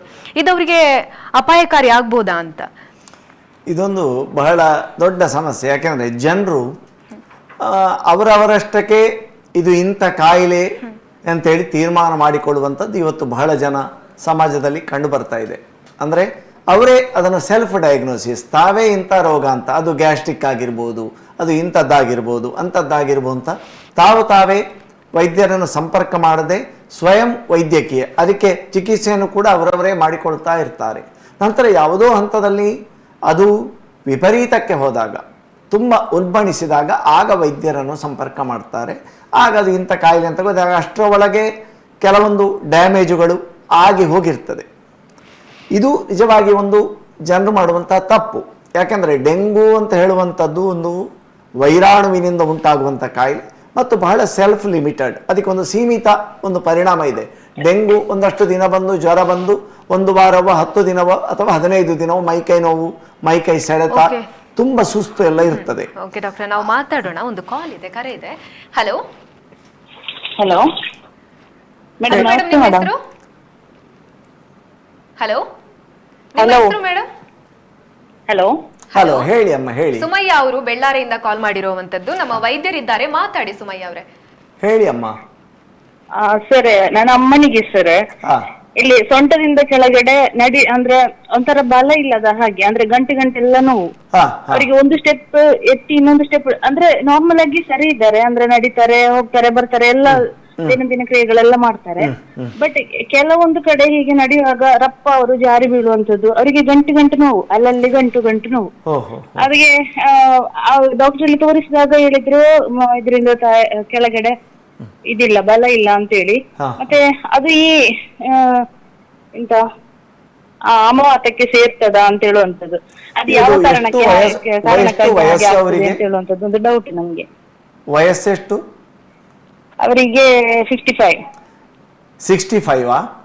55. ಈಗ ಅವರಿಗೆ ಎಷ್ಟು ವರ್ಷದಿಂದ ಇದೆ ಆ ರೀತಿಯ ಸಮಸ್ಯೆ? ಆ ರೀತಿಯ ಸಮಸ್ಯೆ ಒಂದು 8-9-10 ವರ್ಷದ, ಒಂದು 8-9 ವರ್ಷದಿಂದ 9 ವರ್ಷದಿಂದ ಇದೆ. ತುಂಬಾ ದಪ್ಪ ಆಗಿದ್ದಾರಾ? ಹೌದೌದು, ತುಂಬಾ ದಪ್ಪ ಇದ್ದಾರೆ. ನಮ್ಮ ಅಜ್ಜಿ ಕೂಡ ಆ ತರನೇ, ಅವರಿಗೆ ಸೊಂಟದಿಂದ ಕೆಳಗಡೆ ಸಪೂರ, ಮೇಲೆ ಸ್ವಲ್ಪ ದಪ್ಪ, ಅದೇ ತರ ನಮ್ಮ ಅಮ್ಮ ಕೂಡ ಇದ್ದಾರೆ. ಸರಿ, ಈಗ ನೋಡಿ ಅಮ್ಮ, ಇದು ಏನಂತ ಹೇಳಿದ್ರೆ, ಈಗ ನೀವು ಹೇಳುವಂತದ್ದು ಆ ಲಕ್ಷಣಗಳ ಮೇಲಿಂದ, ಈಗ ತೂಕ ಹೆಚ್ಚಾದವರಲ್ಲಿ ಹೆಚ್ಚಾಗಿ ಮಂಡಿಯ ಸೊಂಟದ ಕೆಳಗಿನ ಮೊಣಗಂಟು, ಮಂಡಿ ಭಾಗದ ಸಮಸ್ಯೆ ತುಂಬ ಜನರಲ್ಲಿ ಕಾಣಿಸಿಕೊಳ್ಳುವಂಥದ್ದು. ಯಾಕೆ ಅಂತ ಕೇಳಿದರೆ, ಈ ಮಂಡಿ ಗಂಟು ಏನಿದೆ, ನೀ ಜಾಯಿಂಟ್ ಅಂತ ಹೇಳುವಂಥದ್ದು, ನಮ್ಮ ಶರೀರದ ಭಾರ ಹೊರುವಂಥದ್ದು ಈ ಗಂಟು. ಆದ ಕಾರಣ ಕೇವಲ ಕಾಲಿನ ಕೆಳಗೆ ಮಂಡಿ ಭಾಗದಲ್ಲಿ ಮಾತ್ರ ಈ ಸಮಸ್ಯೆ ಉಂಟು ಅಂತ ಆದರೆ, ಆಗ ಅದನ್ನು ನಾವು ಸಂಧಿವಾತ ಅಥವಾ ಮೂಳೆಗಳ ಸವೆಯುವಿಕೆಯಿಂದ ಉಂಟಾದ ಆಸ್ಟಿಯೋ ಆರ್ಥ್ರೈಟಿಸ್ ಅಂತೇಳಿ ನಾವು ತೀರ್ಮಾನ ಮಾಡಬಹುದು. ಅಥವಾ ಕೆಲವರಲ್ಲಿ ಬೇರೆ ಸಣ್ಣ ಸಣ್ಣ ಗಂಟುಗಳು ಕೂಡ ಪರಿಣಾಮ ಆಗ್ತಾ ಇದೆ ಅಂತೇಳಿ ಆದರೆ, ಆಗ ನಾವು ಅದನ್ನು ರುಮೆಟಾಯ್ಡ್ ಆರ್ಥ್ರೈಟಿಸ್ ಸಂದೇಹ ಮಾಡಿ ಅದಕ್ಕೆ ಸಂಬಂಧಪಟ್ಟ ಪರೀಕ್ಷೆಗಳನ್ನು ಮಾಡಿಸಿ ಮತ್ತೆ ನಾವು ಆಮವಾತ ಅಂತೇಳಿ ತೀರ್ಮಾನ ಮಾಡಬಹುದು. ಆದರೆ ಇದು ಯಾವುದೇ ಆದರೂ ಕೂಡ ಅದಕ್ಕೆ ಸಮರ್ಪಕವಾದ ಉತ್ತಮವಾದ ಚಿಕಿತ್ಸೆ ಇದೆ ಆಯುರ್ವೇದದಲ್ಲಿ. ಆದರೆ ಈಗಾಗಲೇ ನೀವು ಕೆಲವರು ಏನು ಮಾಡ್ತಾರೆ, ಅವರಷ್ಟಕ್ಕೆ ನೋವಿನ ಮಾತ್ರೆಗಳನ್ನು, ನೋವು ನಿವಾರಕಗಳನ್ನು ತಗೊಳ್ತಾ ಇರುವುದು. ಈ ನೋವು ನಿವಾರಕಗಳನ್ನು ದೀರ್ಘವಾಗಿ ಯಾವಾಗಲೂ ತೆಗೆದುಕೊಳ್ಳುವುದರಿಂದ ಖಂಡಿತವಾಗಿ ಈ ಮೂತ್ರಪಿಂಡಗಳು, ಕಿಡ್ನಿ ಅಂತ ಹೇಳುವಂಥದ್ದು ಏನಿದೆ, ಅದಕ್ಕೆ ಡ್ಯಾಮೇಜ್ ಆಗ್ತದೆ. ಆದ ಕಾರಣ ಅದನ್ನು ಆದಷ್ಟು ಕನ್ಸರ್ವೇಟಿವ್ ಟ್ರೀಟ್ಮೆಂಟ್, ಯಾವುದೋ ಒಂದು ಎಣ್ಣೆಯನ್ನು ಹಚ್ಚಿ ಮಸಾಜ್ ಮಾಡುವುದರಿಂದಲೂ ಅಥವಾ ಸೇಕ ಕೊಡುವುದು ಅಂತ ನಾವು ಹೇಳ್ತೇವೆ, ಹಾಗೆ ಸೇಕ ಕೊಡುವುದರಿಂದಲೂ ಆ ಗಂಟು ನೋವುಗಳನ್ನು ನಿಭಾವಣೆ ಮಾಡಬಹುದು. ಮತ್ತು ಕೆಲವೊಂದು ಆಹಾರ ಮತ್ತು ಜೀವನ ಪದ್ಧತಿಯಲ್ಲಿ ನಾವು ಬದಲಾವಣೆಗಳನ್ನು ಮಾಡಿಕೊಳ್ಳಬೇಕಾಗ್ತದೆ. ನೀವು ಮನೆಯಲ್ಲಿ ಯಾವ ಯಾವ ಆಹಾರಗಳನ್ನು ಹೆಚ್ಚು ಬಳಸ್ತೀರಿ ಅಂತ ಗೊತ್ತಿಲ್ಲ, ಆದರೆ ನಾವು ಬೇಕರಿಗಳಲ್ಲಿ ಸಿಕ್ಕುವಂತಹ ಪ್ಯಾಕೆಟ್ಗಳಲ್ಲಿ ತುಂಬಿಸಿದಂತಹ ಬಣ್ಣ ಬಣ್ಣದ ಆಹಾರಗಳು, ತಿಂಡಿ ತಿನಿಸುಗಳು ಇದನ್ನು ಮನೆಗೆ ತಂದು ನಿರಂತರವಾಗಿ ಉಪಯೋಗಿಸುವಂಥದ್ದಿದ್ದರೆ ಖಂಡಿತವಾಗಿ ಅದನ್ನು ಇವತ್ತೇ ನಿಲ್ಲಿಸಿಬಿಡಿ. ಮನೆಯಲ್ಲೇ ತಯಾರಿಸಿದ ಅನ್ನ, ಮನೆಯಲ್ಲೇ ತಯಾರಿಸಿದಂಥ ಸಾಂಬಾರು, ನೀವು ಮನೆಯಲ್ಲೇ ಮಾಡಿದಂಥ ಪಲ್ಯವನ್ನು ಹೆಚ್ಚಾಗಿ ಬಳಸಿ. ಆದಷ್ಟು ನೈಸರ್ಗಿಕ ಪ್ರಾಕೃತಿಕ ಮನೆಯಲ್ಲೇ ಇರುವಂಥ ಆಹಾರವನ್ನು ಮಾಡಿ ಸೇವನೆ ಮಾಡಿ. ಹಣ್ಣು ತರಕಾರಿಗಳನ್ನು ಹೆಚ್ಚು ಬಳಸಿ. ಸಕ್ಕರೆ ಕಾಯಿಲೆ ಇದ್ದರೆ ಹಣ್ಣು ಸಿಹಿ ಇರುವಂಥ ವಸ್ತುಗಳನ್ನು ಬಳಸಬೇಡಿ. ಮತ್ತು ಯಾವುದೇ ಕೃತಕ ಆಹಾರ ವಸ್ತುಗಳನ್ನು ಬಳಸುವುದು ಬೇಡ. ಬಾಯಾರಿಕೆ ಇದ್ದರೆ ಮಜ್ಜಿಗೆ ನೀರು ಕುಡೀರಿ, ಎಳನೀರು ಕುಡೀರಿ. ಯಾವುದೇ ಈ ಬಾಟಲಿಗಳಲ್ಲಿ ತುಂಬಿಸಿದಂಥ ತಂಪು ಪಾನೀಯ, ಬಣ್ಣ ಬಣ್ಣದ ತಂಪು ಪಾನೀಯಗಳನ್ನು ಬಳಸಬೇಡಿ. ಮತ್ತು ಆಹಾರದಲ್ಲಿ ಆದಷ್ಟು ನೀವು ಪಾಲಿಷ್ ಮಾಡದ ಕಪ್ಪಕ್ಕಿ ಅಥವಾ ಕೆಂಪಕ್ಕಿಯನ್ನು ಬಳಸಿ. ಬಿಳಿ ಅಕ್ಕಿಯ ಬಳಕೆ ಬೇಡ. ಮೈದಾದ ಉತ್ಪನ್ನಗಳನ್ನು ಇವತ್ತೇ ನಿಲ್ಲಿಸಿಬಿಡಿ, ಮೈದಾ ಗೋಧಿಯ ಉತ್ಪನ್ನಗಳನ್ನು. ಈ ಥರ ಎಲ್ಲ ಕೆಲವು. ಮತ್ತು ಹೊಟ್ಟೆ ತುಂಬ ಊಟ ಮಾಡೋದು ಬೇಡ. ರಾತ್ರಿ ಊಟವನ್ನು 6:30 ಒಳಗೆ ಮುಗಿಸಿಬಿಡಿ. ಇಷ್ಟೆಲ್ಲ ಕೆಲವು ಬದಲಾವಣೆಗಳನ್ನು ಮಾಡಿಕೊಂಡು ನೀವು ನಂತರ ನನ್ನ ಅದಕ್ಕೆ ಚಿಕಿತ್ಸೆಯ ಅಗತ್ಯ ಇದ್ದರೆ ಅಥವಾ ಯಾವುದೇ ಒಂದು ಬೇರೆ ಸಲಹೆಗಳು ಅಗತ್ಯ ಇದ್ದರೆ ಖಂಡಿತವಾಗಿ ನನ್ನ ಆಸ್ಪತ್ರೆಗೆ ಸಂಪರ್ಕ ಮಾಡಿ ಬನ್ನಿ. ಆಗ ನಾನು ಅದನ್ನು ವಿವರವಾಗಿ ಪರಿಶೀಲನೆ ಮಾಡಿ ಅದಕ್ಕೆ ಸೂಕ್ತವಾದ ಚಿಕಿತ್ಸಾ ವಿಧಾನವನ್ನು ರೂಪಿಸಬಹುದು ಅಂತ ಹೇಳಲಿಕ್ಕೆ ಇಚ್ಛೆಪಡ್ತೇನೆ. Okay sir, thank you. Okay, ಕರೆ ಮಾಡಿದ್ದಕ್ಕಾಗಿ ಧನ್ಯವಾದಗಳು ಸುಮಯ್ಯ ಅವರೇ. ತುಂಬಾ ಚೆನ್ನಾಗಿ ತಿಳಿಸ್ಕೊಟ್ರಿ ಸರ್. ಖಂಡಿತವಾಗ್ಲೂ ಅವರಿಗೆ ಕರೆಕ್ಟ್ ಆಗಿ ಅರ್ಥ ಆಗಿರುತ್ತೆ. ಓಕೆ, ನಾವು ಮಾತಾಡ್ತಾ ಇದ್ವಿ ಇದಕ್ಕಿಂತ ಮುಂಚೆ ಯಾವುದೋ ಒಂದು ರೋಗ ಬಂತು ಅಂತ ಹೇಳಿದ್ರೆ ಡಾಕ್ಟರ್ನ ಕನ್ಸಲ್ಟ್ ಆಗದೆ ಅವರಿಗೆ ಬೇಕಾದ ರೀತಿಯಲ್ಲಿ ಅವರು ಇದು ಮಾಡ್ತಾರೆ. ಯಾಕಂದ್ರೆ ಅದು ಡೆಂಗು ಒಂದು ಸೀಮಿತವಾದ ಅವಧಿ ಇರ್ತದೆ. ನಂತರ 1 ವಾರವೋ ಅಥವಾ ಒಂದು 10 ದಿನವೋ ಅದರ ಮೈಕೈ ಸೆಳೆತ ನಿತ್ರಾಣ ಎಲ್ಲ ಇರ್ತದೆ. ಈ ರುಮಟೈಡ್ ಆರ್ಥರೈಟಿಸ್ನಲ್ಲೂ ಸುಸ್ತು ಎನ್ನುವಂಥದ್ದು ಒಂದು ಸಾಮಾನ್ಯ ಲಕ್ಷಣ. ಆಯಾಸ, ಸುಸ್ತು ಮತ್ತು ಈ ಮೈಕೈ ನೋವು ಅದು ಕೂಡ ಇರಬಹುದು. ಈ ರೀತಿ ಅದನ್ನು ನಾವು ಅದು ಡೆಂಗುವಿನಿಂದ ಬಂದದ್ದು ಒಂದಷ್ಟೇ ಸಮಯ ಇರ್ತದೆ. ಇದು ನಾವು ನಿರಂತರವಾಗಿ ಇರುವಂಥದ್ದನ್ನು ನಾವು ಡೆಂಗು ಆದ ನಂತರ ಹೀಗಾದದ್ದು ಅಂತ ನಮ್ಮಷ್ಟಕ್ಕೆ ನಾವು ಎಲ್ಲ ಸಲ ಅಮವಾತವೇ ಇರಬೇಕು ಅಂತ ಇಲ್ಲ. ಆದರೆ ನಾವು ಅದರಿಂದಾಗಿ ಇದು ಅಂತ ಹೇಳಿ ನಾವು ಮನಸ್ಸಲ್ಲೇ ನಮ್ಮಷ್ಟಕ್ಕೆ ತೀರ್ಮಾನ ಮಾಡಿಕೊಳ್ಳುವಂಥದ್ದು ಖಂಡಿತ ಆರೋಗ್ಯ ದೃಷ್ಟಿಯಿಂದ ಅಷ್ಟು ಒಳ್ಳೆಯದಲ್ಲ. ವೈದ್ಯರ ಸಂಪರ್ಕ ಸಲಹೆಯನ್ನು ಪಡೆಯುವುದು ಖಂಡಿತ ಅಗತ್ಯ ಇದೆ. ಓಕೆ, ಹಾಗೇನೆ ಇವಾಗ ಆಮವಾತ ಯಾರನ್ನ ಬಾಧಿಸ್ತಾ ಇದೆಯೋ ಅವರ ಲೈಫ್ ಸ್ಟೈಲ್ ಯಾವ ರೀತಿ ಆಗಿರಬೇಕು, ದಿನಚರಿ ಯಾವ ರೀತಿ ಆಗಿರಬೇಕು ಅಂತ? ಖಂಡಿತವಾಗಿ ಆಮವಾತ ಇರುವ ರೋಗಿಗಳು ಅಥವಾ ಬಾರದವರು ಕೂಡ ಬಾರದ ಹಾಗೆ ಮಾಡಬೇಕಾದ ವಿಚಾರಗಳು. ಒಂದನೆಯದಾಗಿ ಅವರು ನಾನೀಗಾಗಲೇ ಹೇಳಿದಾಗೆ ಯಾವುದೇ ಸಂಸ್ಕರಿಸಿದಂಥ ಅತಿ ಸಂಸ್ಕರಿಸಿದ ಅಲ್ಟ್ರಾ ಪ್ರೊಸೆಸ್ಡ್ ಫುಡ್ ಅಂತ ನಾವು ಹೇಳ್ತೇವೆ. ಕಾರಣ ಇಷ್ಟೇ, ಯಾವುದೇ ಒಂದು ಆಹಾರ ಪದಾರ್ಥ ಅಥವಾ ತಿಂಡಿ ತಿನಿಸು ಇರಬಹುದು, ಅದನ್ನು ಪ್ಯಾಕೆಟ್ಗಳಲ್ಲಿ ಶೇಖರ ಮಾಡಿ ಮಾರುಕಟ್ಟೆಗೆ ಪ್ಯಾಕ್ ಮಾಡಿ ಬರುವಾಗ ಅದರಲ್ಲಿ ಒಂದು 20ಕ್ಕೂ ಹೆಚ್ಚು ಸಂಗತಿಗಳು, ದೇಹದಲ್ಲಿ ಹಾನಿಕರಕವಾದ ಸಂಗತಿಗಳು ಅದರಲ್ಲಿ ಇರ್ತದೆ ಎನ್ನುವುದನ್ನು ನಾವು ಗಮನದಲ್ಲಿ ಇಟ್ಟುಕೊಳ್ಬೇಕು. ನಾವು ಮನೆಯಲ್ಲಿ ಮಾಡಿದ ತಿಂಡಿಗೂ ಮಾರುಕಟ್ಟೆಯಲ್ಲಿ ಪ್ಯಾಕ್ ಮಾಡಿ ಬರುವ ತಿಂಡಿಗೂ ತಿನಿಸಿಗೂ ಯಾವುದೇ ಇರಬಹುದು, ಅದು ಬಾಟಲಿಗಳಲ್ಲಿ ತುಂಬಿಸಿದ ತಂಪು ಪಾನೀಯ ಇರಬಹುದು, ಖಂಡಿತವಾಗಿ ಅದನ್ನು ಹೆಚ್ಚಾಗಿ ಬಳಸುವುದರ ಮೂಲಕ ಅದು ದೇಹಕ್ಕೆ ಖಂಡಿತವಾಗಿ ಡ್ಯಾಮೇಜ್ ಉಂಟು ಮಾಡುತ್ತದೆ ಎಂಬ ಅಂಶ, ಅದು ಅಪಾಯಕಾರಿ ಎಂಬ ಸಂಗತಿ ನಮಗೆ ಗೊತ್ತಿರಬೇಕು. ಅದು ಮಕ್ಕಳಿರ್ಬೋದು, ದೊಡ್ಡವರಿರ್ಬೋದು. ಯಾಕೆಂದರೆ ಅದನ್ನು ಹಾಳಾಗದಾಗೆ ಇಡುವುದಕ್ಕೆ ಅದಕ್ಕೆ ಪ್ರಿಸರ್ವೇಟಿವ್ಸ್ ಅಂತ ಆ್ಯಡ್ ಮಾಡ್ತಾರೆ. ಅದರಲ್ಲಿ ಬೇರೆ ಬೇರೆ ನಮೂನೆಗಳಿದೆ. ಮತ್ತು ಅದಕ್ಕೆ ನೋಡುವುದಕ್ಕೆ ಆಕರ್ಷಕ ಕಾಣಲಿಕ್ಕೆ ಕೃತಕ ಬಣ್ಣಗಳು, ಅದು ಸಿಟ್ರಸ್ ರೆಡ್ ನಂಬರ್ 40 ಅಂದರೆ ಕಿತ್ತಳೆ ಬಣ್ಣ, ಈ ರೀತಿ ಎಲ್ಲ ಬೇರೆ ಬೇರೆ ಇರ್ತದೆ. ಇದನ್ನು ಆ್ಯಡ್ ಮಾಡದೆ ಮತ್ತು ಸಿಹಿ ಬರಲಿಕ್ಕೆ ಇವನು ಸಕ್ಕರೆ ಕೂಡ ಇಲ್ಲ ಅದರಲ್ಲಿ, ಕೆಲವದರಲ್ಲಿ ಸ್ಯಾಕರಿನ್. ಯಾಕೆಂದರೆ ಸ್ಯಾಕರಿನ್ ಅಂತ ಹೇಳುವಂಥದ್ದು ಸಕ್ಕರೆಗಿಂತ 300 ಪಟ್ಟು ಸಿಹಿ ಉಂಟು ಮಾಡುವಂಥದ್ದು ಮತ್ತು ಸಕ್ಕರೆಗಿಂತ ತುಂಬ ಚೀಪಾಗಿ ಸಿಗುವಂಥದ್ದು, ಅದನ್ನು ಆ್ಯಡ್ ಮಾಡಿರ್ತಾರೆ. ದೇಹಕ್ಕೆ ಉಪಕಾರಕವಾದ ಯಾವ ಅಂಶಗಳೂ ಈ ಪ್ಯಾಕ್ ಮಾಡಿದ ವಸ್ತುಗಳಲ್ಲಿ ಇರುವುದಿಲ್ಲ. ಆದರೆ ಇವತ್ತು ಅದುವೇ ಹೆಚ್ಚು ಚಾಲ್ತಿಯಲ್ಲಿರುವ ಆಹಾರ ಆಗಿದೆ ನಮ್ಮ ತಿನಸು. ನಾವು ಯಾವಾಗ ಈ ರೀತಿ ಅತಿ ಸಂಸ್ಕರಿಸಿದಂತಹ ಪ್ಯಾಕೆಟ್ಗಳಲ್ಲಿ ಶೇಖರ ಮಾಡಿದಂತಹ ಬಾಟಲಿಗಳಲ್ಲಿ ಶೇಖರ ಮಾಡಿದಂಥ ಪಾನೀಯಗಳನ್ನು ನಾವು ನಿಲ್ಲಿಸುವುದಿಲ್ಲ. ನಾವು ಯಾವುದೇ ಕಾಯಿಲೆಯನ್ನು ಆಯುರ್ವೇದ ಇರ್ಬೋದು, ಹೋಮಿಯೋಪತಿ ಇರ್ಬೋದು, ಎಲೋಪತಿ ಇರ್ಬೋದು, ಯಾವ ರೀತಿಯ ಉತ್ತಮ ಚಿಕಿತ್ಸೆ ಕೊಟ್ಟರು ಕೂಡ ಅದನ್ನು ಗುಣಪಡಿಸಲಿಕ್ಕೆ ಅಥವಾ ನಿಯಂತ್ರಣ ಮಾಡಲಿಕ್ಕೆ ಸಾಧ್ಯ ಇಲ್ಲ ಎನ್ನುವುದನ್ನು ನಾವು ಆ ಮಿತಿಯನ್ನು ನಾವು ಮನದಟ್ಟು ಮಾಡಿಕೊಳ್ಬೇಕಾಗ್ತದೆ. 1ನೇ ಪಾಯಿಂಟ್. ಓಕೆ, ಹಾಗೆ ಒಂದು ಕಾಲ್ ಇದೆ ಸರ್, ಮಾತಾಡೋಣ ನಾವು. ಹಲೋ ಹಲೋ ಹಲೋ ಹೇಳಿ.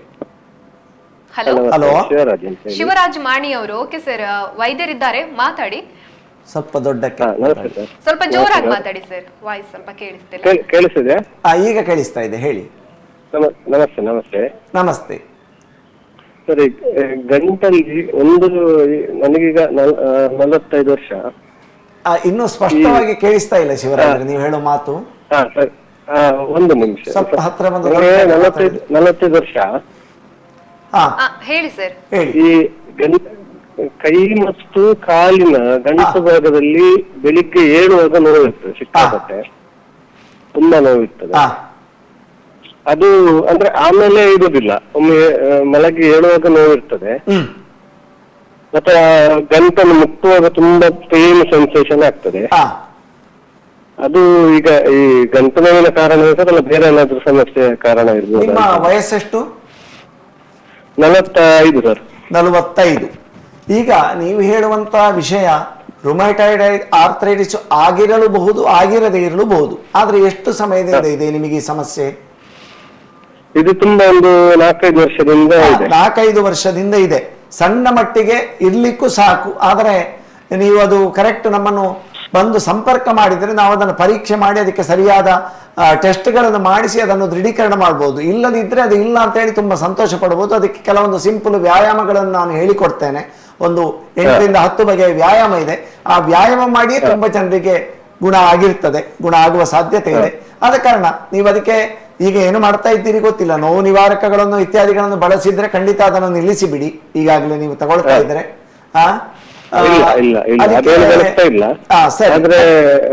ಕೆಲವೊಂದು ಎಣ್ಣೆಗಳನ್ನೆಲ್ಲ ಕೆಲವೊಂದು ಹಾಕ್ತೇವೆ, ಅದು ತೊಂದರೆ ಇಲ್ಲ. ಎಣ್ಣೆಗಳನ್ನು ಹಚ್ಚುವುದು ಅದು ಬಹಳ ಒಳ್ಳೆಯ ರೀತಿಯ ಇದು, ಏನು ಅದರಿಂದ ಹಾನಿ ಇಲ್ಲ ಅಥವಾ ಅಡ್ಡ ಪರಿಣಾಮ ಇಲ್ಲ. ಆದ್ರೆ ಅದಕ್ಕಿಂತ ಕೆಲಸ ಮಾಡಿ ಬಂದ ಮೇಲೆ ಅಲ್ಲಿ ನೋವು ತುಂಬಾ ಜಾಸ್ತಿ ಇರ್ತದೆ, ಮತ್ತೆ ರಾತ್ರಿ ಮಲಗಿ ಎದ್ದ ಮೇಲೆ ನೋವು ಇರ್ತದೆ. ಸರಿ, ಅದೇ ವಿಶ್ರಾಂತಿಯ ನಂತರ ಕಾಣಿಸಿಕೊಳ್ಳುವಂತ ನೋವು ಅದು ಈ ಬೆಳಿಗ್ಗೆ ಎದ್ದಾಗ ಮಾರ್ನಿಂಗ್ ಸ್ಟಿಫ್ನೆಸ್ ಅಂತ ನಾನು ಈಗಾಗಲೇ ಹೇಳಿದೆ. ಒಂದು ವಿಶ್ರಾಂತಿ ತೆಗೆದು ಏಳುವಾಗ ನಂತರ ಕಾಣಿಸಿಕೊಳ್ಳೋ ನೋವು, ಅದು ರುಮೈಟಾಯ್ಡ್ ಆರ್ಥ್ರೈಟಿಸ್ನ ಒಂದು ಲಕ್ಷಣ ಆಗಿರ್ಬೋದು. ಮತ್ತೆ ಸುಸ್ತು ಕೂಡ ಒಟ್ಟಿಗೆ ಇರ್ಬೋದು.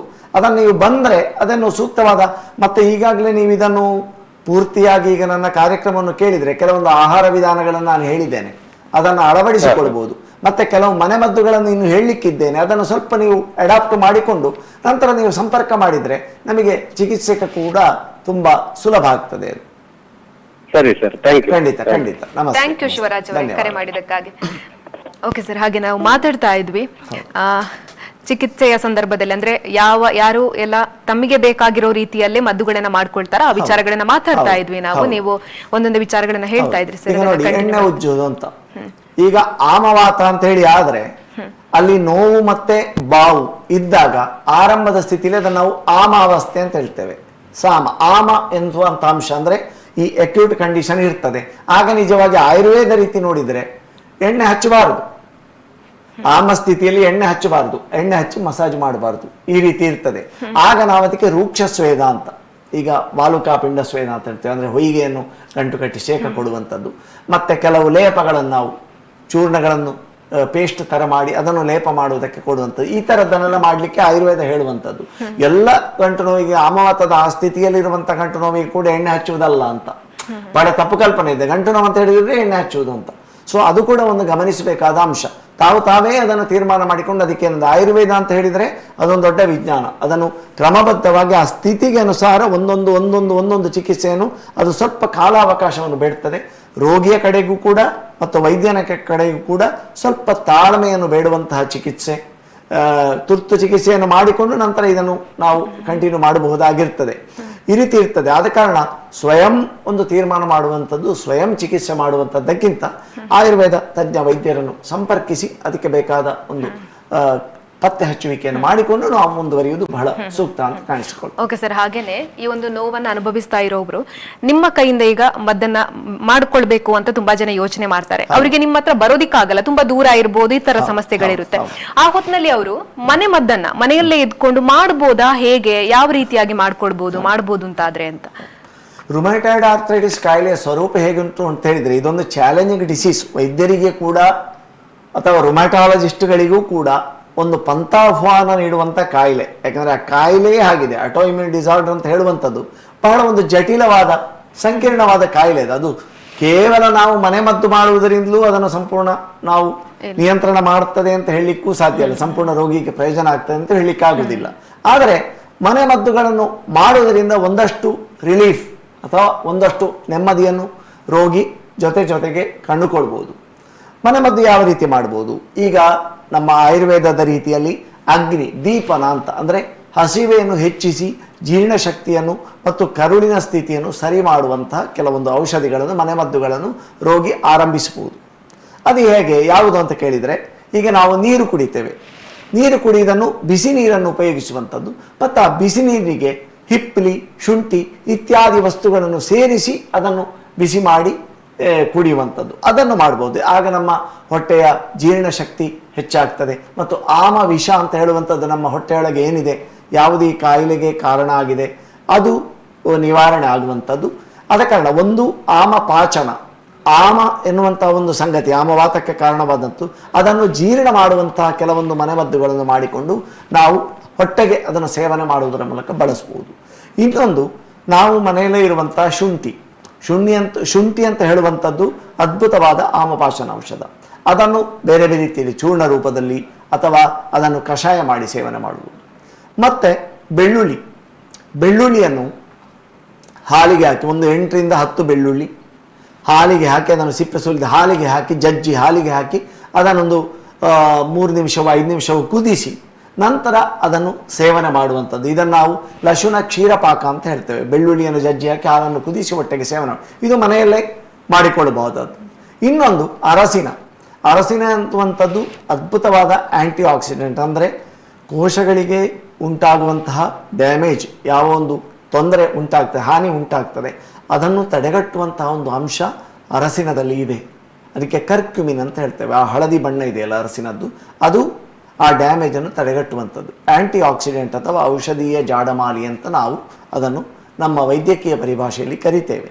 ಈ ವಸ್ತುಗಳನ್ನು ಹೆಚ್ಚಾಗಿ ಬಳಕೆ ಮಾಡುವಂಥದ್ದು ಒಂದು. ಮತ್ತು ನಾವು ಸಾಮಾನ್ಯವಾಗಿ ಆಯುರ್ವೇದ ಕ್ಷೇತ್ರದಲ್ಲಿ ನಾವು ಬಳಸುವಂತಹ ದಶಮೂಲ ಎನ್ನುವಂಥದ್ದು ಬಹಳ ಪ್ರಸಿದ್ಧ. ದಶಮೂಲಾರಿಷ್ಟ ಎನ್ನುವಂಥದ್ದು ತಲೆತಲಾಂತರದಿಂದ ಆಯುರ್ವೇದ ಅಂತ ಹೇಳಿದ ದಶಮೂಲಾರಿಷ್ಟ ಎಲ್ಲರಿಗೂ ಗೊತ್ತಿರ್ತದೆ. ಆ ದಶಮೂಲ ಅದರ ಬೇರುಗಳನ್ನು, ಅಂದರೆ 10 ಬಗೆಯ ಗಿಡಮೂಲಿಕೆಗಳ ಬೇರುಗಳು, ಅದನ್ನು ಕುದಿಸಿ ಕಷಾಯ ಮಾಡಿ ಕುಡಿಯುವಂಥದ್ದು. ಅಥವಾ ನಾವು ಈ ನೆಗ್ಗಿಲು ಅಂತ ಹೇಳ್ತೇವೆ, ಗೋಕ್ಷುರ ಅಂತ ನಮಗೆ ಸಂಸ್ಕೃತದಲ್ಲಿ ನಾವು ಹೇಳ್ತೇವೆ, ಆಯುರ್ವೇದದಲ್ಲಿ ನೆಗ್ಗಿಲಿನ ಕಷಾಯ ಮಾಡಿ ಕುಡಿಯುವಂಥದ್ದು. ರಾಸ್ನ ಅಂಥೇಳಿ ನಾವು ಹೇಳ್ತೇವೆ, ಅದನ್ನು ಕೂಡ ಕಷಾಯ ಮಾಡಿ ಕುಡಿಯುವಂಥದ್ದು. ಅಶ್ವಗಂಧ ಅಂಥೇಳಿ ಆಯುರ್ವೇದದಲ್ಲಿ ಬಹಳ ಪ್ರಸಿದ್ಧವಾದ ಔಷಧ, ಇಮ್ಯುನೋ ಮಾಡ್ಯುಲೇಟರ್, ಅದನ್ನು ಬಳಸುವಂಥದ್ದು.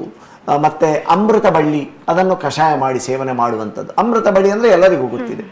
ಸೊ ಅದನ್ನು ಅಂಥ ಮನೆಯ ಆಸುಪಾಸು ಸಿಕ್ಕುವಂಥ ಔಷಧಗಳನ್ನು ನಾವು ಮೂಲಿಕೆಗಳನ್ನು, ಗಿಡಗಳನ್ನು ಕಷಾಯ ಮಾಡಿ ಸೇವನೆ ಮಾಡುವಂಥದ್ದು ಇದಕ್ಕೆ ಸ್ವಲ್ಪ ಮಟ್ಟಿಗೆ ಸಹಕಾರಿಯಾಗ್ತದೆ. ಆದರೂ ವೈದ್ಯರ ಒಂದು ಸುಪರ್ದಿ ಮತ್ತು ಪಂಚಕರ್ಮ ಚಿಕಿತ್ಸೆ ಅಗತ್ಯ ಖಂಡಿತ ಇದಕ್ಕೆ ಇದೆ. ಯಾಕಂದರೆ ಈ ಕಾಯಿಲೆಯ ಸ್ವರೂಪವೇ ಆ ರೀತಿ ಇದೆ. ಇದು ನಾವು ಹೊಟ್ಟೆಗೆ ಸೇವನೆ ಮಾಡುವಂತಹ, ಮನೆಯಲ್ಲಿ ಮಾಡಿಕೊಳ್ಳುವಂಥ ಮದ್ದುಗಳು. ಇನ್ನು ಹೊರಗಡೆಗೆ ಏನು ಮಾಡಬಹುದು ಅಂದರೆ, ಹೊರಗಡೆಯಿಂದ ನಾವು ಈ ಗಂಟು ನೋವು ಬಾವು ಇರುವಾಗ ಆ ಗಂಟುಗಳಿಗೆ ಏನು ಮಾಡಬಹುದು ಅಂತ. ಅದಕ್ಕೆ ನಾವು ಈ ನಮ್ಮ ಹಳ್ಳಿ ಪ್ರದೇಶಗಳಲ್ಲಿ ಅಥವಾ ಗಿಡಗಳು ಹೆಚ್ಚಾಗಿರುವ ಪ್ರದೇಶಗಳಲ್ಲಿ ಈ ಬೇಲಿಯ ಬದಿಗಳಲ್ಲಿ ನಿರ್ಗುಂಡಿ ಅಂತ ನಾವು ಹೇಳುವಂಥದ್ದು, ನೆಕ್ಕಿ ಸೊಪ್ಪು ಅಂತ ನಮ್ಮ ಹಳ್ಳಿಯಲ್ಲಿ ಎಲ್ಲರಿಗೂ ಗೊತ್ತಿರ್ತದೆ. ನೆಕ್ಕಿ ಸೊಪ್ಪು ಅದು ಬಹಳ ಅದ್ಭುತವಾದ ಔಷಧ. 3 ಎಲೆ ಇರುವಂತಹ ನೆಕ್ಕಿ ಸೊಪ್ಪು, ಅದನ್ನು ತಂದು, ಆ ಸೊಪ್ಪುಗಳನ್ನು ತಂದು ಅದನ್ನೊಂದು ಬಟ್ಟೆಯಲ್ಲಿ ಗಂಟು ಕಟ್ಟಿ ಅದನ್ನು ಬಿಸಿ ನೀರಿಗೆ ಅದ್ದಿ ಅಥವಾ ಬಿಸಿ ಎಣ್ಣೆಗೆ ಅದ್ದಿ, ಕ್ಯಾಸ್ಟರ್ ಆಯಿಲ್ ಅಥವಾ ಹರಳೆಣ್ಣೆಯಲ್ಲಿ ಅದ್ದಿ ಆ ಗಂಟುಗಳಿಗೆ ಶೇಕ ಕೊಡುವಂಥದ್ದು. ಇದನ್ನು ಮಾಡ್ಬೋದು. ಇದನ್ನು ಪತ್ರಪಿಂಡ ಸ್ವೇದ ಅಂತ ಎಲೆಗಳನ್ನು ಇದು ಮಾಡಿ ಉಂಟು ಮಾಡುವಂಥ ಶೇಕ, ಅದನ್ನು ಮಾಡಬಹುದು. ಈ ರೀತಿಯ ಮನೆಮದ್ದುಗಳನ್ನು ನಾವು ಮಾಡಬಹುದು. ಮತ್ತು ಕಷಾಯಗಳನ್ನು ನಾನು ಈಗಾಗಲೇ ಹೇಳಿದೆ. ಈ ರೀತಿಯ ಬಾಹ್ಯ ಉಪಚಾರ ಮತ್ತು ಕೆಲವೊಂದು ಸಣ್ಣ ಸಣ್ಣ ವ್ಯಾಯಾಮ, ಅಂದರೆ ನೋವು ಇದ್ದಾಗ ವಿಶ್ರಾಂತಿ ಕೊಡಬೇಕು ಗಂಟಿಗೆ, ನೋವು ಕಡಿಮೆ ಇದ್ದಾಗ ಅದಕ್ಕೆ ಚಲನೆ ವ್ಯಾಯಾಮ ಕೊಡಬೇಕು ಗಂಟಿಗೆ. ಇದು ಆಮವಾತ ಅಥವಾ ರುಮಟಾಯ್ಡ್ ಆರ್ಥ್ರೈಟಿಸ್ ಅಲ್ಲಿ ಇರುವಂಥ ವಿಧಾನ. ನೋವಿದ್ದಾಗ, ತೊಂದರೆ ಇದ್ದಾಗ ವಿಶ್ರಾಂತಿ ಪಡಿಬೇಕು, ತೊಂದರೆ ಇಲ್ಲದಿದ್ದಾಗ ಅದಕ್ಕೆ ಚಲನೆ ಕೊಡಬೇಕು. ಆಗ ಸ್ಟಿಫನೆಸ್ ಎಲ್ಲ ಬಿಗಿತ ಎಲ್ಲ ಕಡಿಮೆ ಆಗ್ತದೆ. ಮತ್ತು ರೋಗಿ ನಮ್ಮಲ್ಲಿಗೆ ಬಂದಾಗ ನಾವು ಅವರಿಗೆ ಕೆಲವೊಂದು ವ್ಯಾಯಾಮಗಳನ್ನು ಹೇಳಿಕೊಡ್ತೇವೆ, ಎಕ್ಸರ್ಸೈಸಸ್ ಅಂತ, ಜಾಯಿಂಟ್ಗಳ ಸ್ಟಿಫನೆಸ್ ಕಡಿಮೆ ಆಗಲಿಕ್ಕೆ. ಸೊ ಅದನ್ನು ಕೂಡ ರೋಗಿ ಬಳಸಿಕೊಳ್ಬೋದು. ಈ ರೀತಿ ನಾವು ಕೆಲವು ವ್ಯಾಯಾಮಗಳನ್ನು ಮಾಡುವುದರ ಮೂಲಕ ನಾವು ಅದನ್ನು ಇದು ಮಾಡ್ಬೋದು. ಸೇಕ ಕೊಡುವಂಥದ್ದು ಒಂದು ಉತ್ತಮ ವಿಧಾನ. ಮತ್ತು ಲಂಘನ ಅಂತ ನಾವು ಆಯುರ್ವೇದದಲ್ಲಿ ಹೇಳ್ತೇವೆ. ಉಪವಾಸವನ್ನು ಅವರ ಶಕ್ತಿ ಅನುಸಾರ, ಅಂದರೆ ತುಂಬ ವೀಕ್ನೆಸ್ ಎಲ್ಲ ಇದ್ದರೆ ಅವರು ಕೆಲವೊಂದು ಹೊತ್ತು ಆಹಾರ ಬಿಡುವ ಉಪವಾಸವನ್ನು ಮಾಡ್ಬೋದು. ಇನ್ನೊಂದು ರೀತಿ ಇದೆ, ಇಂಟರ್ಮಿಟೆಂಟ್ ಫಾಸ್ಟಿಂಗ್ ಅಂತ. ಇಂಟರ್ಮಿಟೆಂಟ್ ಫಾಸ್ಟಿಂಗ್ ಅಂದರೆ ಸೂರ್ಯಾಸ್ತಕ್ಕಿಂತ ಮೊದಲು ಆಹಾರ ಸೇವನೆ ಮಾಡುವಂಥದ್ದು, ಮಾರನೇ ದಿನ ಬೆಳಿಗ್ಗೆ 7:30 ನಂತರ ಅಥವಾ 8 ಗಂಟೆ ಹೊತ್ತಿಗೆ ಆಹಾರ ಸೇವನೆ ಮಾಡುವಂಥದ್ದು, ಈ ಸಾಯಂಕಾಲ 6:30 ಒಳಗೆ ಊಟ ಮುಗಿಸುವಂಥದ್ದು, ರಾತ್ರಿ ಆಹಾರ ತೆಗೆದುಕೊಳ್ಳುವಂಥದ್ದು, ಮಾರನೇ ದಿನ ಬೆಳಿಗ್ಗೆ 7:30 ನಂತರ, ಅಂದರೆ ಒಂದು 12 ಗಂಟೆಗಿಂತ ಹೆಚ್ಚು ಆಹಾರ ತೆಗೆದುಕೊಳ್ಳುವ ಗ್ಯಾಪನ್ನು, ಅಂತರವನ್ನು 12 ಗಂಟೆಗಿಂತ ಹೆಚ್ಚು ಇಡುವಂಥದ್ದು. ಅದಕ್ಕೆ ಇಂಟರ್ಮಿಟೆಂಟ್ ಫಾಸ್ಟಿಂಗ್ ಅಂತ ಹೇಳ್ತೇವೆ. ಅದು ತುಂಬ ಪ್ರಯೋಜನವನ್ನು ಕೊಡ್ತದೆ. ಇದಕ್ಕೆ ಅಂತಲ್ಲ, ಬೇರೆ ಬೇರೆ ಕಾಯಿಲೆಗಳಿಗೆ ಅದು ತುಂಬ ಪ್ರಯೋಜನ ಉಂಟು ಮಾಡ್ತದೆ. ಇದು ಒಂದು. ಮತ್ತು ಆಹಾರದ ವಿಷಯ ನಾವು ಬಹಳ ಪ್ರಾಮುಖ್ಯ. ಯಾವುದನ್ನು ತೆಗೆದುಕೊಳ್ಳಬೇಕು, ಯಾವುದನ್ನು ತೆಗೆದುಕೊಳ್ಳಬಾರದು. ಆಹಾರದಲ್ಲಿ ಮುಖ್ಯವಾಗಿ ತೆಗೆದುಕೊಳ್ಳಬಾರದ ವಿಷಯಗಳು ಒಂದು, ಈಗಾಗಲೇ ನಾನು ಹೇಳಿದೆ, ಸಂಸ್ಕರಿಸಿದ, ಪ್ಯಾಕ್ ಮಾಡಿದ ಕೃತಕ ಆಹಾರಗಳು, ಅದನ್ನು ತ್ಯಜಿಸಬೇಕು. ಇನ್ನು ಮೀನು, ಮಾಂಸ ಇತ್ಯಾದಿ, ಅಂದರೆ ಈ ಮೀನು, ಮಾಂಸ ಇತ್ಯಾದಿಗಳಿಂದ ರಕ್ತದಲ್ಲಿರುವಂಥ ಯೂರಿಕ್ ಆ್ಯಸಿಡ್ ಅಂತ ಹೇಳೋ ಲೆವೆಲ್ ಹೆಚ್ಚಾಗ್ತದೆ. ಈ ಯೂರಿಕ್ ಆ್ಯಸಿಡ್ ಅಂತ ಹೇಳುವಂಥದ್ದು ಹೆಚ್ಚಾದಾಗ ಸಹಜವಾಗಿ ಎಲ್ಲ ರೀತಿಯ ಈ ಮೆಟಾಬಾಲಿಸಮ್ ಇಂಪ್ಯಾಕ್ಟ್ ಆಗ್ತದೆ, ದೇಹದೊಳಗಿನ ಜೀವರಾಸಾಯನಿಕ ಕ್ರಿಯೆಗಳು, ಮತ್ತು ಅದರಿಂದಾಗಿ ಇನ್ಫ್ಲಾಮೇಷನ್ ಅಂದರೆ ಉರಿಯೂತ ಉಂಟು ಮಾಡುವ ಸಾಧ್ಯತೆ ಜಾಸ್ತಿ ಆಗ್ತದೆ. ಇನ್ನು ನಾವು ಕೆಲವು ಹುರಿದ ಪದಾರ್ಥಗಳು, ಎಣ್ಣೆಯಲ್ಲಿ ಕರಿದ ಹುರಿದ ಪದಾರ್ಥಗಳು, ಅದನ್ನು ಕೂಡ ನಾವು ಸೇವನೆ ಮಾಡುವುದನ್ನು ತುಂಬ ಕಡಿಮೆ ಮಾಡಬೇಕು. ಮತ್ತು ಆಹಾರದಲ್ಲಿ ನಾವು ಕೆಂಪಕ್ಕಿ, ಬಿಳಿ ಅಕ್ಕಿಯನ್ನು ವರ್ಜನೆ ಮಾಡಿ ಆದಷ್ಟು ನಾವು ಪಾಲಿಷ್ ಮಾಡದ ಕಜೆ ಅಕ್ಕಿಯನ್ನು ಬಳಸಬೇಕು. ಇದು ಒಂದು ಪಾಯಿಂಟ್. ಇನ್ನೊಂದು ಏನಂದರೆ, ಈ ಮೈದಾ ಮತ್ತು ಗೋಧಿಯಿಂದ ತಯಾರಿಸಿದಂಥ ಉತ್ಪನ್ನಗಳನ್ನು ಆದಷ್ಟು ನಾವು ತ್ಯಜಿಸಬೇಕು, ಮೈದಾದ ಉತ್ಪನ್ನಗಳು. ಮತ್ತು ಆಹಾರದಲ್ಲಿ ನಾವು ಸಿರಿಧಾನ್ಯಗಳು ಅಂತ ನಾವು ಹೇಳ್ತೇವೆ. ನಾವಿಲ್ಲಿ ಸಾಮೆ, ನವಣೆ, ಹುರುಳಿ, ಇದು ಎಲ್ಲ ಕೂಡ ಸಿರಿಧಾನ್ಯದಲ್ಲಿ ಬರ್ತದೆ. ಅವುಗಳನ್ನು ನಾವು ಹೆಚ್ಚಾಗಿ ಬಳಸುವಂಥದ್ದನ್ನು ಅಳವಡಿಸಿಕೊಳ್ಳಬಹುದು. ಮತ್ತು ಹೊಟ್ಟೆ ತುಂಬ ಊಟ ಮಾಡಬಾರ್ದು. ಅರ್ಧ ಹೊಟ್ಟೆ ನಾವು ಕಾಲಿಟ್ಟು, ಅರ್ಧ ಹೊಟ್ಟೆ ನಿಮಗೆ ಹೊಟ್ಟೆ ತುಂಬಿದೆ ಅಂತ ಅನ್ನಿಸುವ ಹಾಗೆ ಊಟ ಮಾಡಬಾರ್ದು. ಮತ್ತು ಊಟವನ್ನು ತುಂಬ ನಿಧಾನವಾಗಿ ಮಾಡಬೇಕು. ಊಟ ನಿಧಾನವಾಗಿ ಮಾಡುವುದಾಗ ಆ ಹೊಟ್ಟೆಗೆ ಬೇಕಾದಷ್ಟು, ನಮ್ಮ ಶರೀರಕ್ಕೆ ಬೇಕಾದಷ್ಟು ಆದಾಗ ನಮಗೆ ಆ ತುಂಬಿದ ಅನುಭವ ಉಂಟಾಗ್ತದೆ. ಆಗ ನಾವು ನಿಲ್ಲಿಸ್ತೇವೆ. ನಾವು ತುಂಬ ವೇಗವಾಗಿ ತಿಂದರೆ ಆಹಾರದ ಅತಿ ಸೇವನೆಯ ಅಪಾಯಕ್ಕೆ ನಾವು ಒಳಗಾಗ್ತೇವೆ. ನೀವು ತಿನ್ನುವುದನ್ನು ತುಂಬ ನಿಧಾನವಾಗಿ ತಿನ್ನಿ, ಆಗ ನಿಮಗೆ ಕಡಿಮೆ ಆಹಾರ ಸಾಕಾಗ್ತದೆ. ಆಗ ಬೊಜ್ಜಿನ ಸಮಸ್ಯೆ ಕೂಡ ಉಂಟಾಗುವುದಿಲ್ಲ. ಆಹಾರ ಅತಿ ಸೇವನೆಯ ಸಾಧ್ಯತೆ ಕೂಡ ತುಂಬ ಕಡಿಮೆ ಇರ್ತದೆ. ಅದು ಒಂದು, ನಿಧಾನವಾಗಿ ಊಟ ಮಾಡುವಂಥದ್ದು. ಮತ್ತು ನಾವಿವತ್ತು ನಮ್ಮ ಆಹಾರ ಕ್ರಮವನ್ನು ನೋಡಿದರೆ ಅದರಲ್ಲಿ ಸಿಹಿ, ಹುಳಿ, ಉಪ್ಪು, ಖಾರ ಈ ವಿಷಯಗಳೇ ಜಾಸ್ತಿ ಇದೆ ಅಲ್ಲದೆ ಕಹಿ ಮತ್ತು ಚೊಗರಿನ ಅಂಶ ತುಂಬ ಕಡಿಮೆ ಇದೆ. ನಾವು ನಮ್ಮ ಆಹಾರವನ್ನು ಗಮನಿಸಿ ನೋಡಿ. ನಾವು ಷಡ್ರಸೋಪೇತ ಆಹಾರ ಅಂತ ಮೊದಲು ಎಲ್ಲ ಹೇಳ್ತಿದ್ದೆ. ಒಂದು ಒಳ್ಳೆ ಫುಡ್ ಅಂದರೆ ಷಡ್ರಸ ಇರಬೇಕು ಅಂತ. ಯಾವುದಂದರೆ ಸಿಹಿ, ಉಪ್ಪು, ಹುಳಿ, ಖಾರ, ಕಹಿ, ಚೊಗರು. ಈಗ ಈ ಕಹಿ ಚೊಗರಿನ ಅಂಶ ಇಲ್ಲ ಆಹಾರದಲ್ಲಿ. ಬರೀ ಉಪ್ಪು, ಹುಳಿ, ಖಾರ, ಸಿಹಿ ಕೂಡ ಅದು ಕೃತಕ ಆಗಿದೆ. ಆಗ ನಾನು ಹೇಳಿದಾಗೆ ಯಾವುದು ನೈಸರ್ಗಿಕವಾದ ಸಂಗತಿಗಳು ಇಲ್ಲ ನಮ್ಮ ಆಹಾರದಲ್ಲಿ.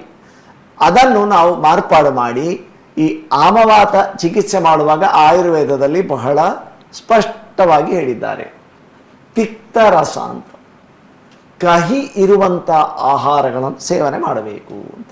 ಹಾಗಲಕಾಯಿ, ಪಡವಲಕಾಯಿ, ಸಾಧ್ಯ ಆದರೆ ಕಹಿಬೇವಿನ ಕಷಾಯ, ಸಾಧ್ಯ ಆದರೆ ಕಹಿ ತುಂಬ ಇರ್ತದೆ. ಬಟ್ ಇದರಲ್ಲೆಲ್ಲ ಏನಂತ ಹೇಳಿದ್ರೆ ನೀವೀಗ ಕೇಳಬಹುದು, ಯಾಕೆ ಇದನ್ನು ವೈಜ್ಞಾನಿಕವಾಗಿ ಹೇಗೆ ಅಂತ. ಇದರಲ್ಲಿ ಟ್ಯಾನಿನ್ಸ್ ಅಂತ ಇದೆ. ತಿಕ್ತ, ಈ ಕಹಿ ಇರುವಂಥ ವಸ್ತುಗಳಲ್ಲಿ ಟ್ಯಾನಿನ್ಸ್ ಅಂತ ಇರ್ತದೆ. ಇದು ಅದ್ಭುತವಾದ ಆ್ಯಂಟಿ ಇನ್ಫ್ಲಾಮೇಟರಿ, ಆ್ಯಂಟಿ ಆಕ್ಸಿಡೆಂಟ್ ಫ್ಯಾಕ್ಟರ್. ಅಂದರೆ ಕೋಶಗಳಿಗಾಗುವಂಥ ಹಾನಿಯನ್ನು ತಡೆಗಟ್ಟುವಂತಹ ಅಂಶ ಇವುಗಳಲ್ಲಿ ಇದೆ, ಈ ಕಹಿ ಇರುವಂತಹ ಆಹಾರ ಪದಾರ್ಥಗಳಲ್ಲಿ. ಆದ ಕಾರಣ ಅದನ್ನು ಹೆಚ್ಚಾಗಿ ಸೇವಿಸಬೇಕು ಅಂತ ಆಯುರ್ವೇದದಲ್ಲಿ ಹೇಳಿದ್ದಾರೆ.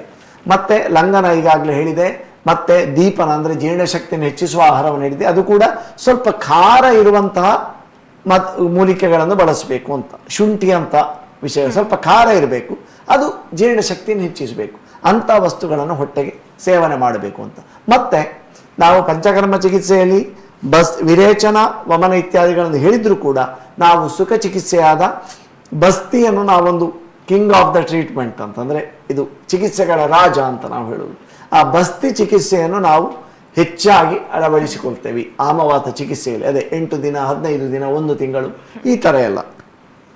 ರೋಗಿ ಆಸ್ಪತ್ರೆಯಲ್ಲಿ ನಿಂತರೆ ಆಗ ತುಂಬ ಅನುಕೂಲ ಆಗ್ತದೆ. ನಾವು ಧ್ಯಾನ ಇತ್ಯಾದಿ ಯೋಗ ವಿಧಾನಗಳನ್ನು ಒಟ್ಟಿಗೆ ಅಳವಡಿಸಿಕೊಂಡು ಮನಸ್ಸಿನ ಮೇಲೂ ಕೂಡ ಪರಿಣಾಮ ಮಾಡಿಕೊಂಡು ಚಿಕಿತ್ಸೆಯನ್ನು ಮಾಡಬಹುದಾಗಿರ್ತದೆ.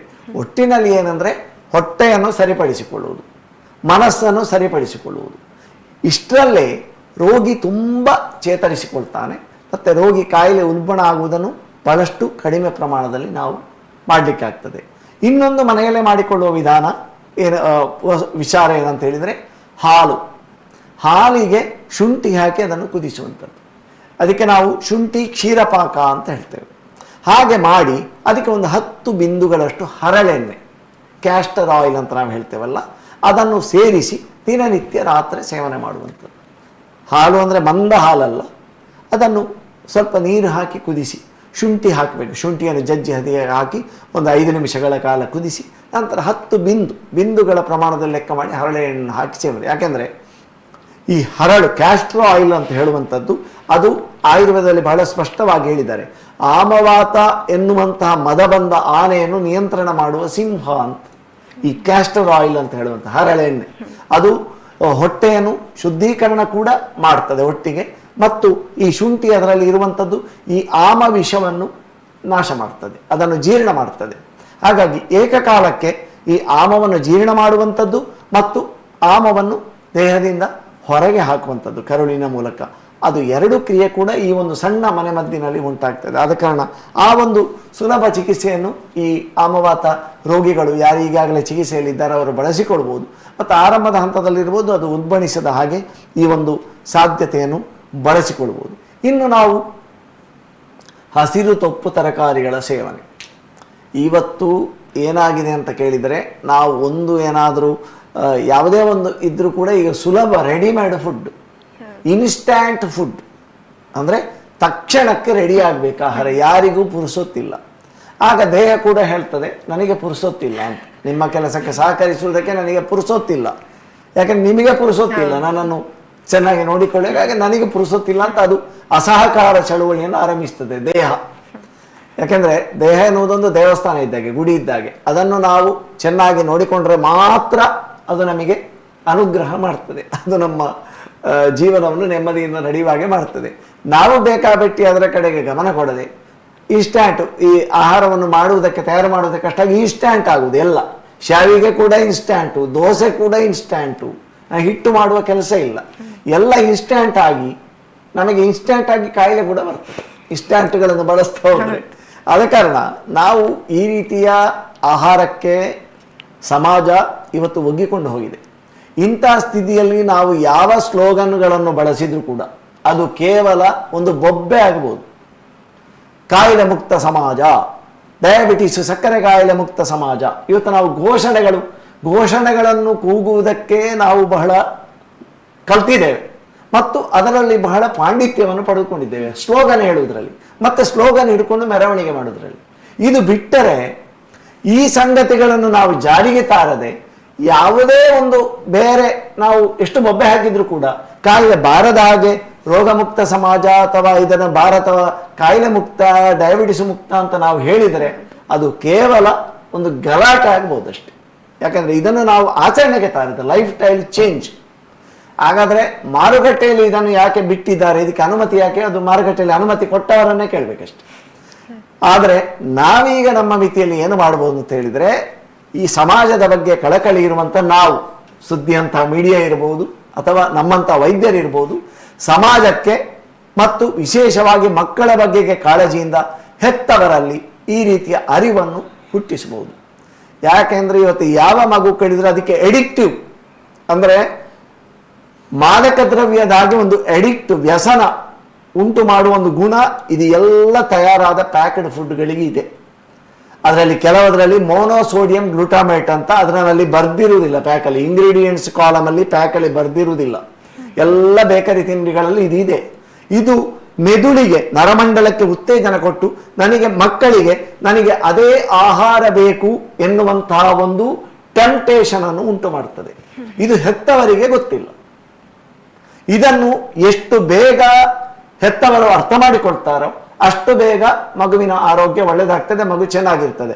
ಇಲ್ಲ ಅಂದ್ರೆ ಮಗುವಿಗೆ ಆಗಾಗ ಶೀತ ಬರುವುದು, ನೆಗಡಿ ಬರುವುದು, ಮಗುವಿಗೆ ಆಗಾಗ ಜ್ವರ ಬರುವುದು, ಮಗುವಿಗೆ ಆಗಾಗ ಮೈಕೈ ಸೆಳೆತ ಉಂಟಾಗುವುದು, ಮಗು ಊಟ ಮಾಡುವುದಿಲ್ಲ ಅಂತ ಹೇಳುವುದು, ಇದು ಎಲ್ಲ ಸಂಗತಿಗಳು ಕೂಡ ಈ ನಮ್ಮ ಹೆತ್ತವರ ಮನೋಧರ್ಮ ಬದಲಾಗದೆ ಖಂಡಿತ ಆಗುವುದಿಲ್ಲ. ನೀವು ಶಾಲೆ ಮಕ್ಕಳ ಟಿಫಿನ್ ಬಾಕ್ಸ್, ಸ್ನ್ಯಾಕ್ ಬಾಕ್ಸ್ ಅನ್ನು ತೆಗೆದು ಚೆಕ್ ಮಾಡಿದರೆ ಗೊತ್ತಾಗ್ತದೆ ಯಾವ ಯಾವ ಎಲ್ಲ ಸ್ನ್ಯಾಕ್ಸು ಮಕ್ಕಳಿಗೆ ಹೆತ್ತವರು ಕಟ್ಟಿಕೊಡುವುದು ಇದನ್ನೇ. ಬಿಸ್ಕಿಟು, ರಸ್ಕು, ಬ್ರೆಡ್, ಅದರಲ್ಲಿ ಒಂದು 15 ಕೆಮಿಕಲ್ಸ್ ಇರ್ತದೆ ಅದನ್ನು ಉಂಟು ಮಾಡಲಿಕ್ಕೆ ತಯಾರಾಗುವುದಕ್ಕೆ ಇರುವಂತ ಇದನ್ನು ಬಳಸುವಾಗ.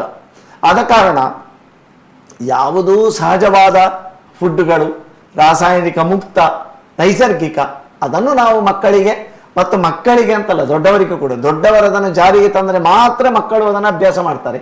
ಇದು ನಾವು ಇದನ್ನೆಲ್ಲ ತಿಂದುಕೊಂಡು ಮಕ್ಕಳಿಗೆ ತಿನ್ನಬೇಡ ಅಂತ ಹೇಳಿದ್ರೆ ಅವರು ಕೇಳುವುದಿಲ್ಲ, ಕೇಳಬೇಕಾಗಿ ಇಲ್ಲ.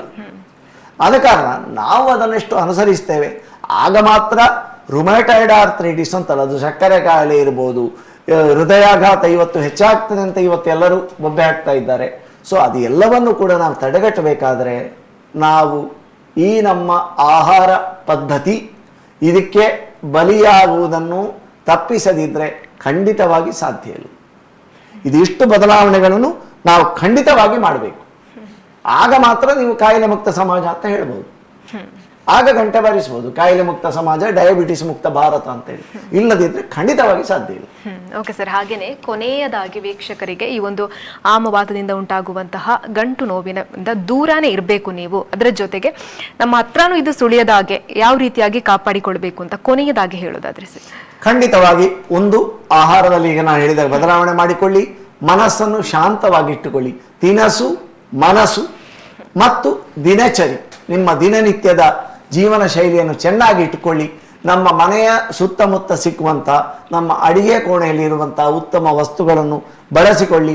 ಹಣ್ಣು ತರಕಾರಿ ಹೆಚ್ಚು ಸೇವನೆ ಮಾಡಿ, ತಾಜಾ ಆಹಾರವನ್ನು ಬಳಸಿ, ಮನೆಯಲ್ಲೇ ಮಾಡಿ ತಯಾರು ಮಾಡಿ ಬಳಸಿ ಖಂಡಿತವಾಗಿ. ಮತ್ತು ದೇಹಕ್ಕೆ ಸ್ವಲ್ಪ ವ್ಯಾಯಾಮ ಕೊಡಿ, ಸ್ವಲ್ಪ ಕೆಲಸ ಕೊಡಿ, ಅದಕ್ಕೆ ವಿಶ್ರಾಂತಿ ಬೇಕಾದಾಗ ವಿಶ್ರಾಂತಿ ಕೊಡಿ.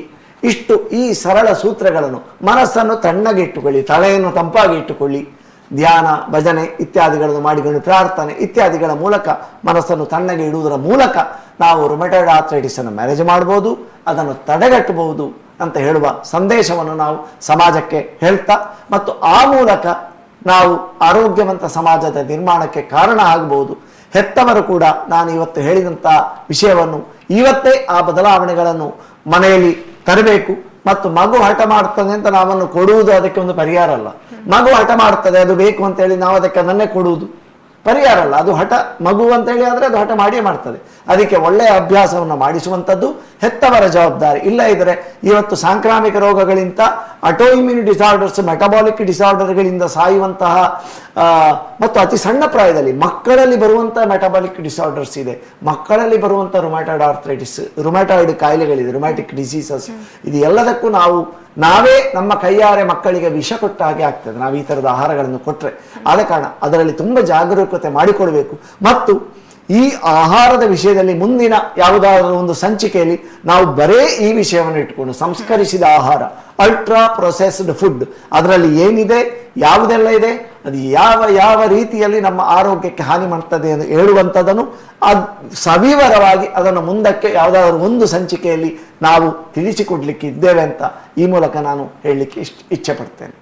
ಓಕೆ ವೈದ್ಯರು, ಇಷ್ಟು ಹೊತ್ತು ಇದ್ದು ತುಂಬಾನೇ ಚೆನ್ನಾಗಿ ಸಂಕ್ಷಿಪ್ತವಾಗಿ ವಿಚಾರಗಳನ್ನ ತಿಳಿಸ್ಕೊಟ್ಟಿದ್ದೀರಾ. ಪ್ರತಿಯೊಬ್ಬರಿಗೂ ಈ ಒಂದು ಸಂಚಿಕೆ ಇಷ್ಟ ಆಗಿರುತ್ತೆ ಅಂತ ಹೇಳ್ತಾ ಎಷ್ಟು ಹೊತ್ತು ನೀವು ಇಷ್ಟೊಂದು ವಿಚಾರಗಳನ್ನ ತಿಳಿಸ್ಕೊಟ್ಟಿದ್ದಕ್ಕೆ ಧನ್ಯವಾದಗಳು ನಿಮಗೆ. ನಮಸ್ತೆ ವೀಕ್ಷಕರೇ, ಇಷ್ಟು ಹೊತ್ತು ನಮಗೆ ರಾಘವೇಂದ್ರ ಪ್ರಸಾದ್ ಬಂಗಾರಡ್ಕ ಇವರು ತುಂಬಾನೇ ಚೆನ್ನಾಗಿ ಆಮವಾತದಿಂದ ಉಂಟಾಗುವಂತಹ ಗಂಟು ನೋವಿನಿಂದ ನಾವು ಯಾವ ರೀತಿಯಾಗಿ ಚಿಕಿತ್ಸೆಯನ್ನ ಪಡ್ಕೊಳ್ಬೇಕು, ಹಾಗೇನೆ ಇದು ನಮ್ಮ ಹತ್ರ ಸುಳಿಯದ ರೀತಿಯಲ್ಲಿ ನಾವು ಯಾವ ರೀತಿಯಾದಂತಹ ಆಹಾರ ಪದ್ಧತಿಯನ್ನ ನಾವು ಅನುಸರಿಸಿಕೊಳ್ಬೇಕು, ಎಲ್ಲ ವಿಚಾರಗಳನ್ನ ತುಂಬಾನೇ ಚೆನ್ನಾಗಿ ತಿಳಿಸ್ಕೊಟ್ಟಿದ್ದಾರೆ. ಹಾಗೇನೆ ಬಂಗಾರಡ್ಕ ಸರ್ನ ನೀವು ಭೇಟಿ ಆಗ್ಬೇಕು ಅಂತ ಹೇಳಿದ್ರೆ ಇವರು ಪುತ್ತೂರಿನ ನರಿಮುಗಿರಿನಲ್ಲಿರುವಂತಹ ಪ್ರಸಾದಿನಿ ಆಯುರ್ನಿಕೇತನ ಆಯುರ್ವೇದಿಕ್ ಆಸ್ಪತ್ರೆಯಲ್ಲಿ ಸಿಗ್ತಾರೆ. ಖಂಡಿತವಾಗ್ಲೂ ನೀವು ಆಸ್ಪತ್ರೆಗೆ ತೆರಳಿ ನಿಮಗೆ ಯಾವೆಲ್ಲ ರೋಗದ ಬಗ್ಗೆ ತಿಳ್ಕೊಳ್ಬೇಕು, ಚಿಕಿತ್ಸೆಗಳನ್ನ ಪಡ್ಕೊಳ್ಬೇಕು, ಅವುಗಳನ್ನ ನೀವು ಪಡ್ಕೊಳ್ಬಹುದು ಅಂತ ಹೇಳ್ತಾ ಇವತ್ತಿನ ಸಂಚಿಕೆಯನ್ನ ಮುಗಿಸ್ತಾ ಇದ್ದೇವೆ. ಧನ್ಯವಾದಗಳು.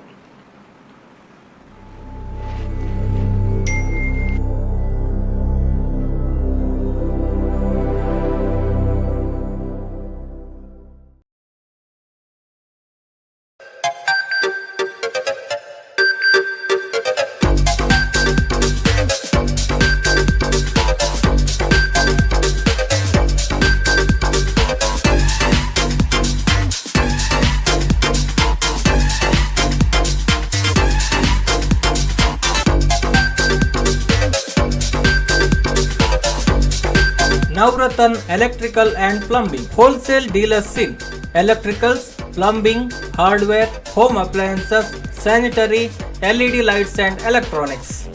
All brands electronics and electrical items are under one roof. Navratan Electrical and Plumbing, opposite Sachin Traders, Main Road, Darbe, Puttur. Contact 8105973951 9481644951 9663814451 08251 200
Dr. M.V. Shetty Institutions, Mangaluru. Empowering dreams and achieving greatness since 1985. Dr. M.V. Shetty College prides itself in its history of 38 years. It undertook path-breaking initiatives in Indian higher education with the introduction of innovative and modern curricula, insistence on academic discipline, imparting of holistic education, and adoption of global higher education practices with the support of creative and dedicated staff. First private college in Karnataka offering diverse healthcare programs, offers you multiple of courses.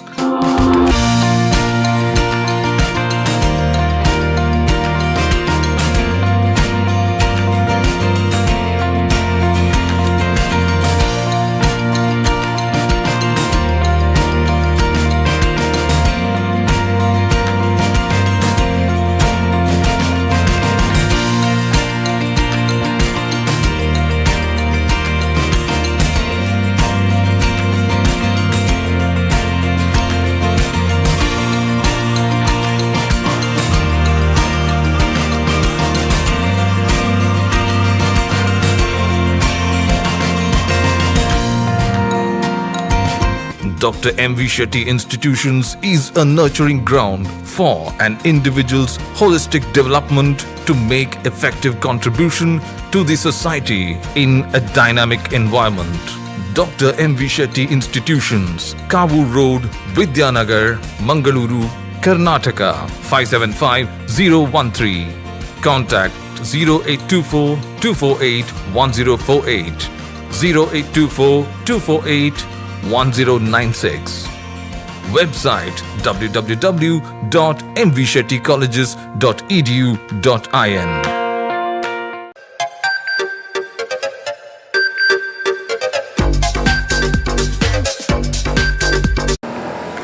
That's my gadget.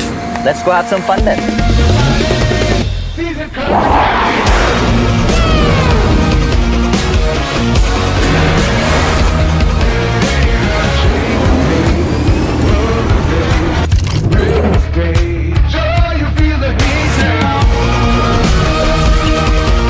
Introducing the hot and techy Brezza SCNG.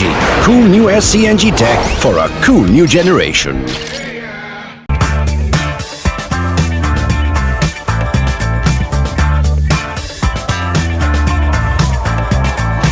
Chetana's beauty lounge, ನಿಮ್ಮೊಳಗಿನ ಸೌಂದರ್ಯದ ಅನಾವರಣದ ತಾಣ. Aesthetic spa, makeup, hair styling, salon ಹೀಗೆ ಎಲ್ಲ ಸೌಂದರ್ಯವರ್ಧಕ ಸೇವೆಗಳು ಒಂದೇ ಸೂರಿನಡಿ. ಚೇತನಾಸ್ ಎಜುಕೇಶನಲ್ ಫೌಂಡೇಶನ್ ಮೂಲಕ ವೈವಿಧ್ಯಮಯ ಬ್ಯೂಟಿ ಕೋರ್ಸ್ಗಳು. ಮೇಕಪ್ ಆರ್ಟಿಸ್ಟ್ ಆಗಬೇಕೆಂಬ ಕನಸಿರುವವರಿಗೆ ಅತ್ಯುತ್ತಮ ಅವಕಾಶ. 2 ದಿನಗಳಿಂದ ಆರಂಭಿಸಿ 6 ತಿಂಗಳವರೆಗಿನ ವೈವಿಧ್ಯಮಯ ಬ್ಯೂಟಿ, ಮೇಕಪ್ ಕೋರ್ಸ್ಗಳು. ಅಂತಾರಾಷ್ಟ್ರೀಯ ಮಟ್ಟದಲ್ಲಿ ಸೌಂದರ್ಯವರ್ಧಕ ತರಬೇತಿ ಪಡೆದಿರುವ ಚೇತನಾ ಎಸ್ ಅವರಿಂದ ನುರಿತ ತರಬೇತಿ.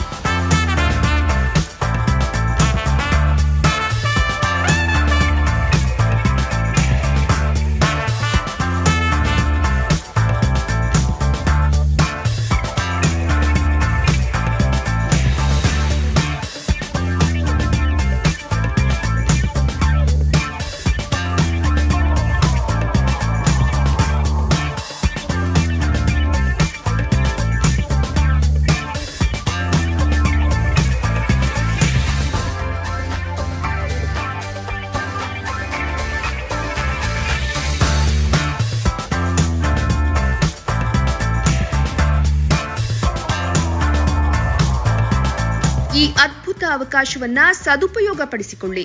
ಚೇತನಾಸ್ ಬ್ಯೂಟಿ ಲಾಂಜ್ 3ನೇ ಮಹಡಿ, Kankanadi gate building, Kankanadi bypass ರಸ್ತೆ, ಮಂಗಳೂರು 575002. ಮೊಬೈಲ್ ಸಂಖ್ಯೆ 9845292411, 9108583714, 8904173914. Email chetanabeautystudio@gmail.com. Web www.cblaunch.com. ಅತ್ತೆ, ಇದು ನನ್ನ ಬರ್ಡೇ ಗಿಫ್ಟ್. ಇದೆಲ್ಲ ಜೀವನದಲ್ಲಿ ನನಗೋಸ್ಕರ ತಗೊಂಡ್ಬಂದಿದ್ದಾರೆ. ನಿನ್ ಮೇಲೆ ತುಂಬಾ ಚೆನ್ನಾಗಿ ಕಾಣುತ್ತೆ. ಇದು ತುಂಬಾ ಚೆನ್ನಾಗಿದೆ ಅಲ್ವಾ? ತುಂಬಾ ಚೆನ್ನಾಗಿದೆ.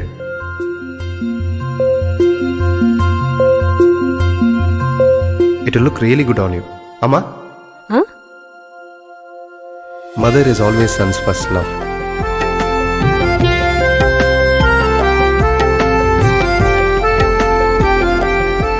ಪ್ರತಿ ಪೀಳಿಗೆಯ ಪ್ರೀತಿಯ ಮಳಿಗೆ, GL ಆಚಾರ್ಯ ಜುವೆಲ್ಲರ್ಸ್.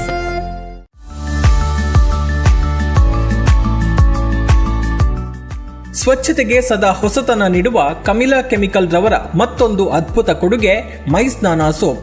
ಮನಸ್ಸಿಗೆ ಇಷ್ಟವಾಗುವ ಪರಿಮಳಯುಕ್ತ ಮತ್ತು ಆಹ್ಲಾದಕರ ಸ್ನಾನಕ್ಕಾಗಿ ಉಪಯೋಗಿಸಿ ಕಡಲೆ ಹುಡಿ ಮಿಶ್ರಿತ ಮೈ ಸ್ನಾನ ಸೋಪ್ ಫಾರ್ ನ್ಯಾಚುರಲ್ ಬ್ಯೂಟಿ ಹಾಗೂ ಗುರು ಡಿಟರ್ಜೆಂಟ್ ಲಿಕ್ವಿಡ್ 4 ಬಗೆಯ ಪರಿಮಳ, 4 ರೀತಿಯ ಕಲರ್ನಲ್ಲಿ. ಇಂದೇ ಸಮೀಪದ ಅಂಗಡಿಗಳಲ್ಲಿ ಕೇಳಿ ಪಡೆಯಿರಿ. Manufactured and marketed by Kamila chemical industries, Halegate, Bettampady, Sullia, Dakshina Kannada. Mobile 9448463101, 9902711871.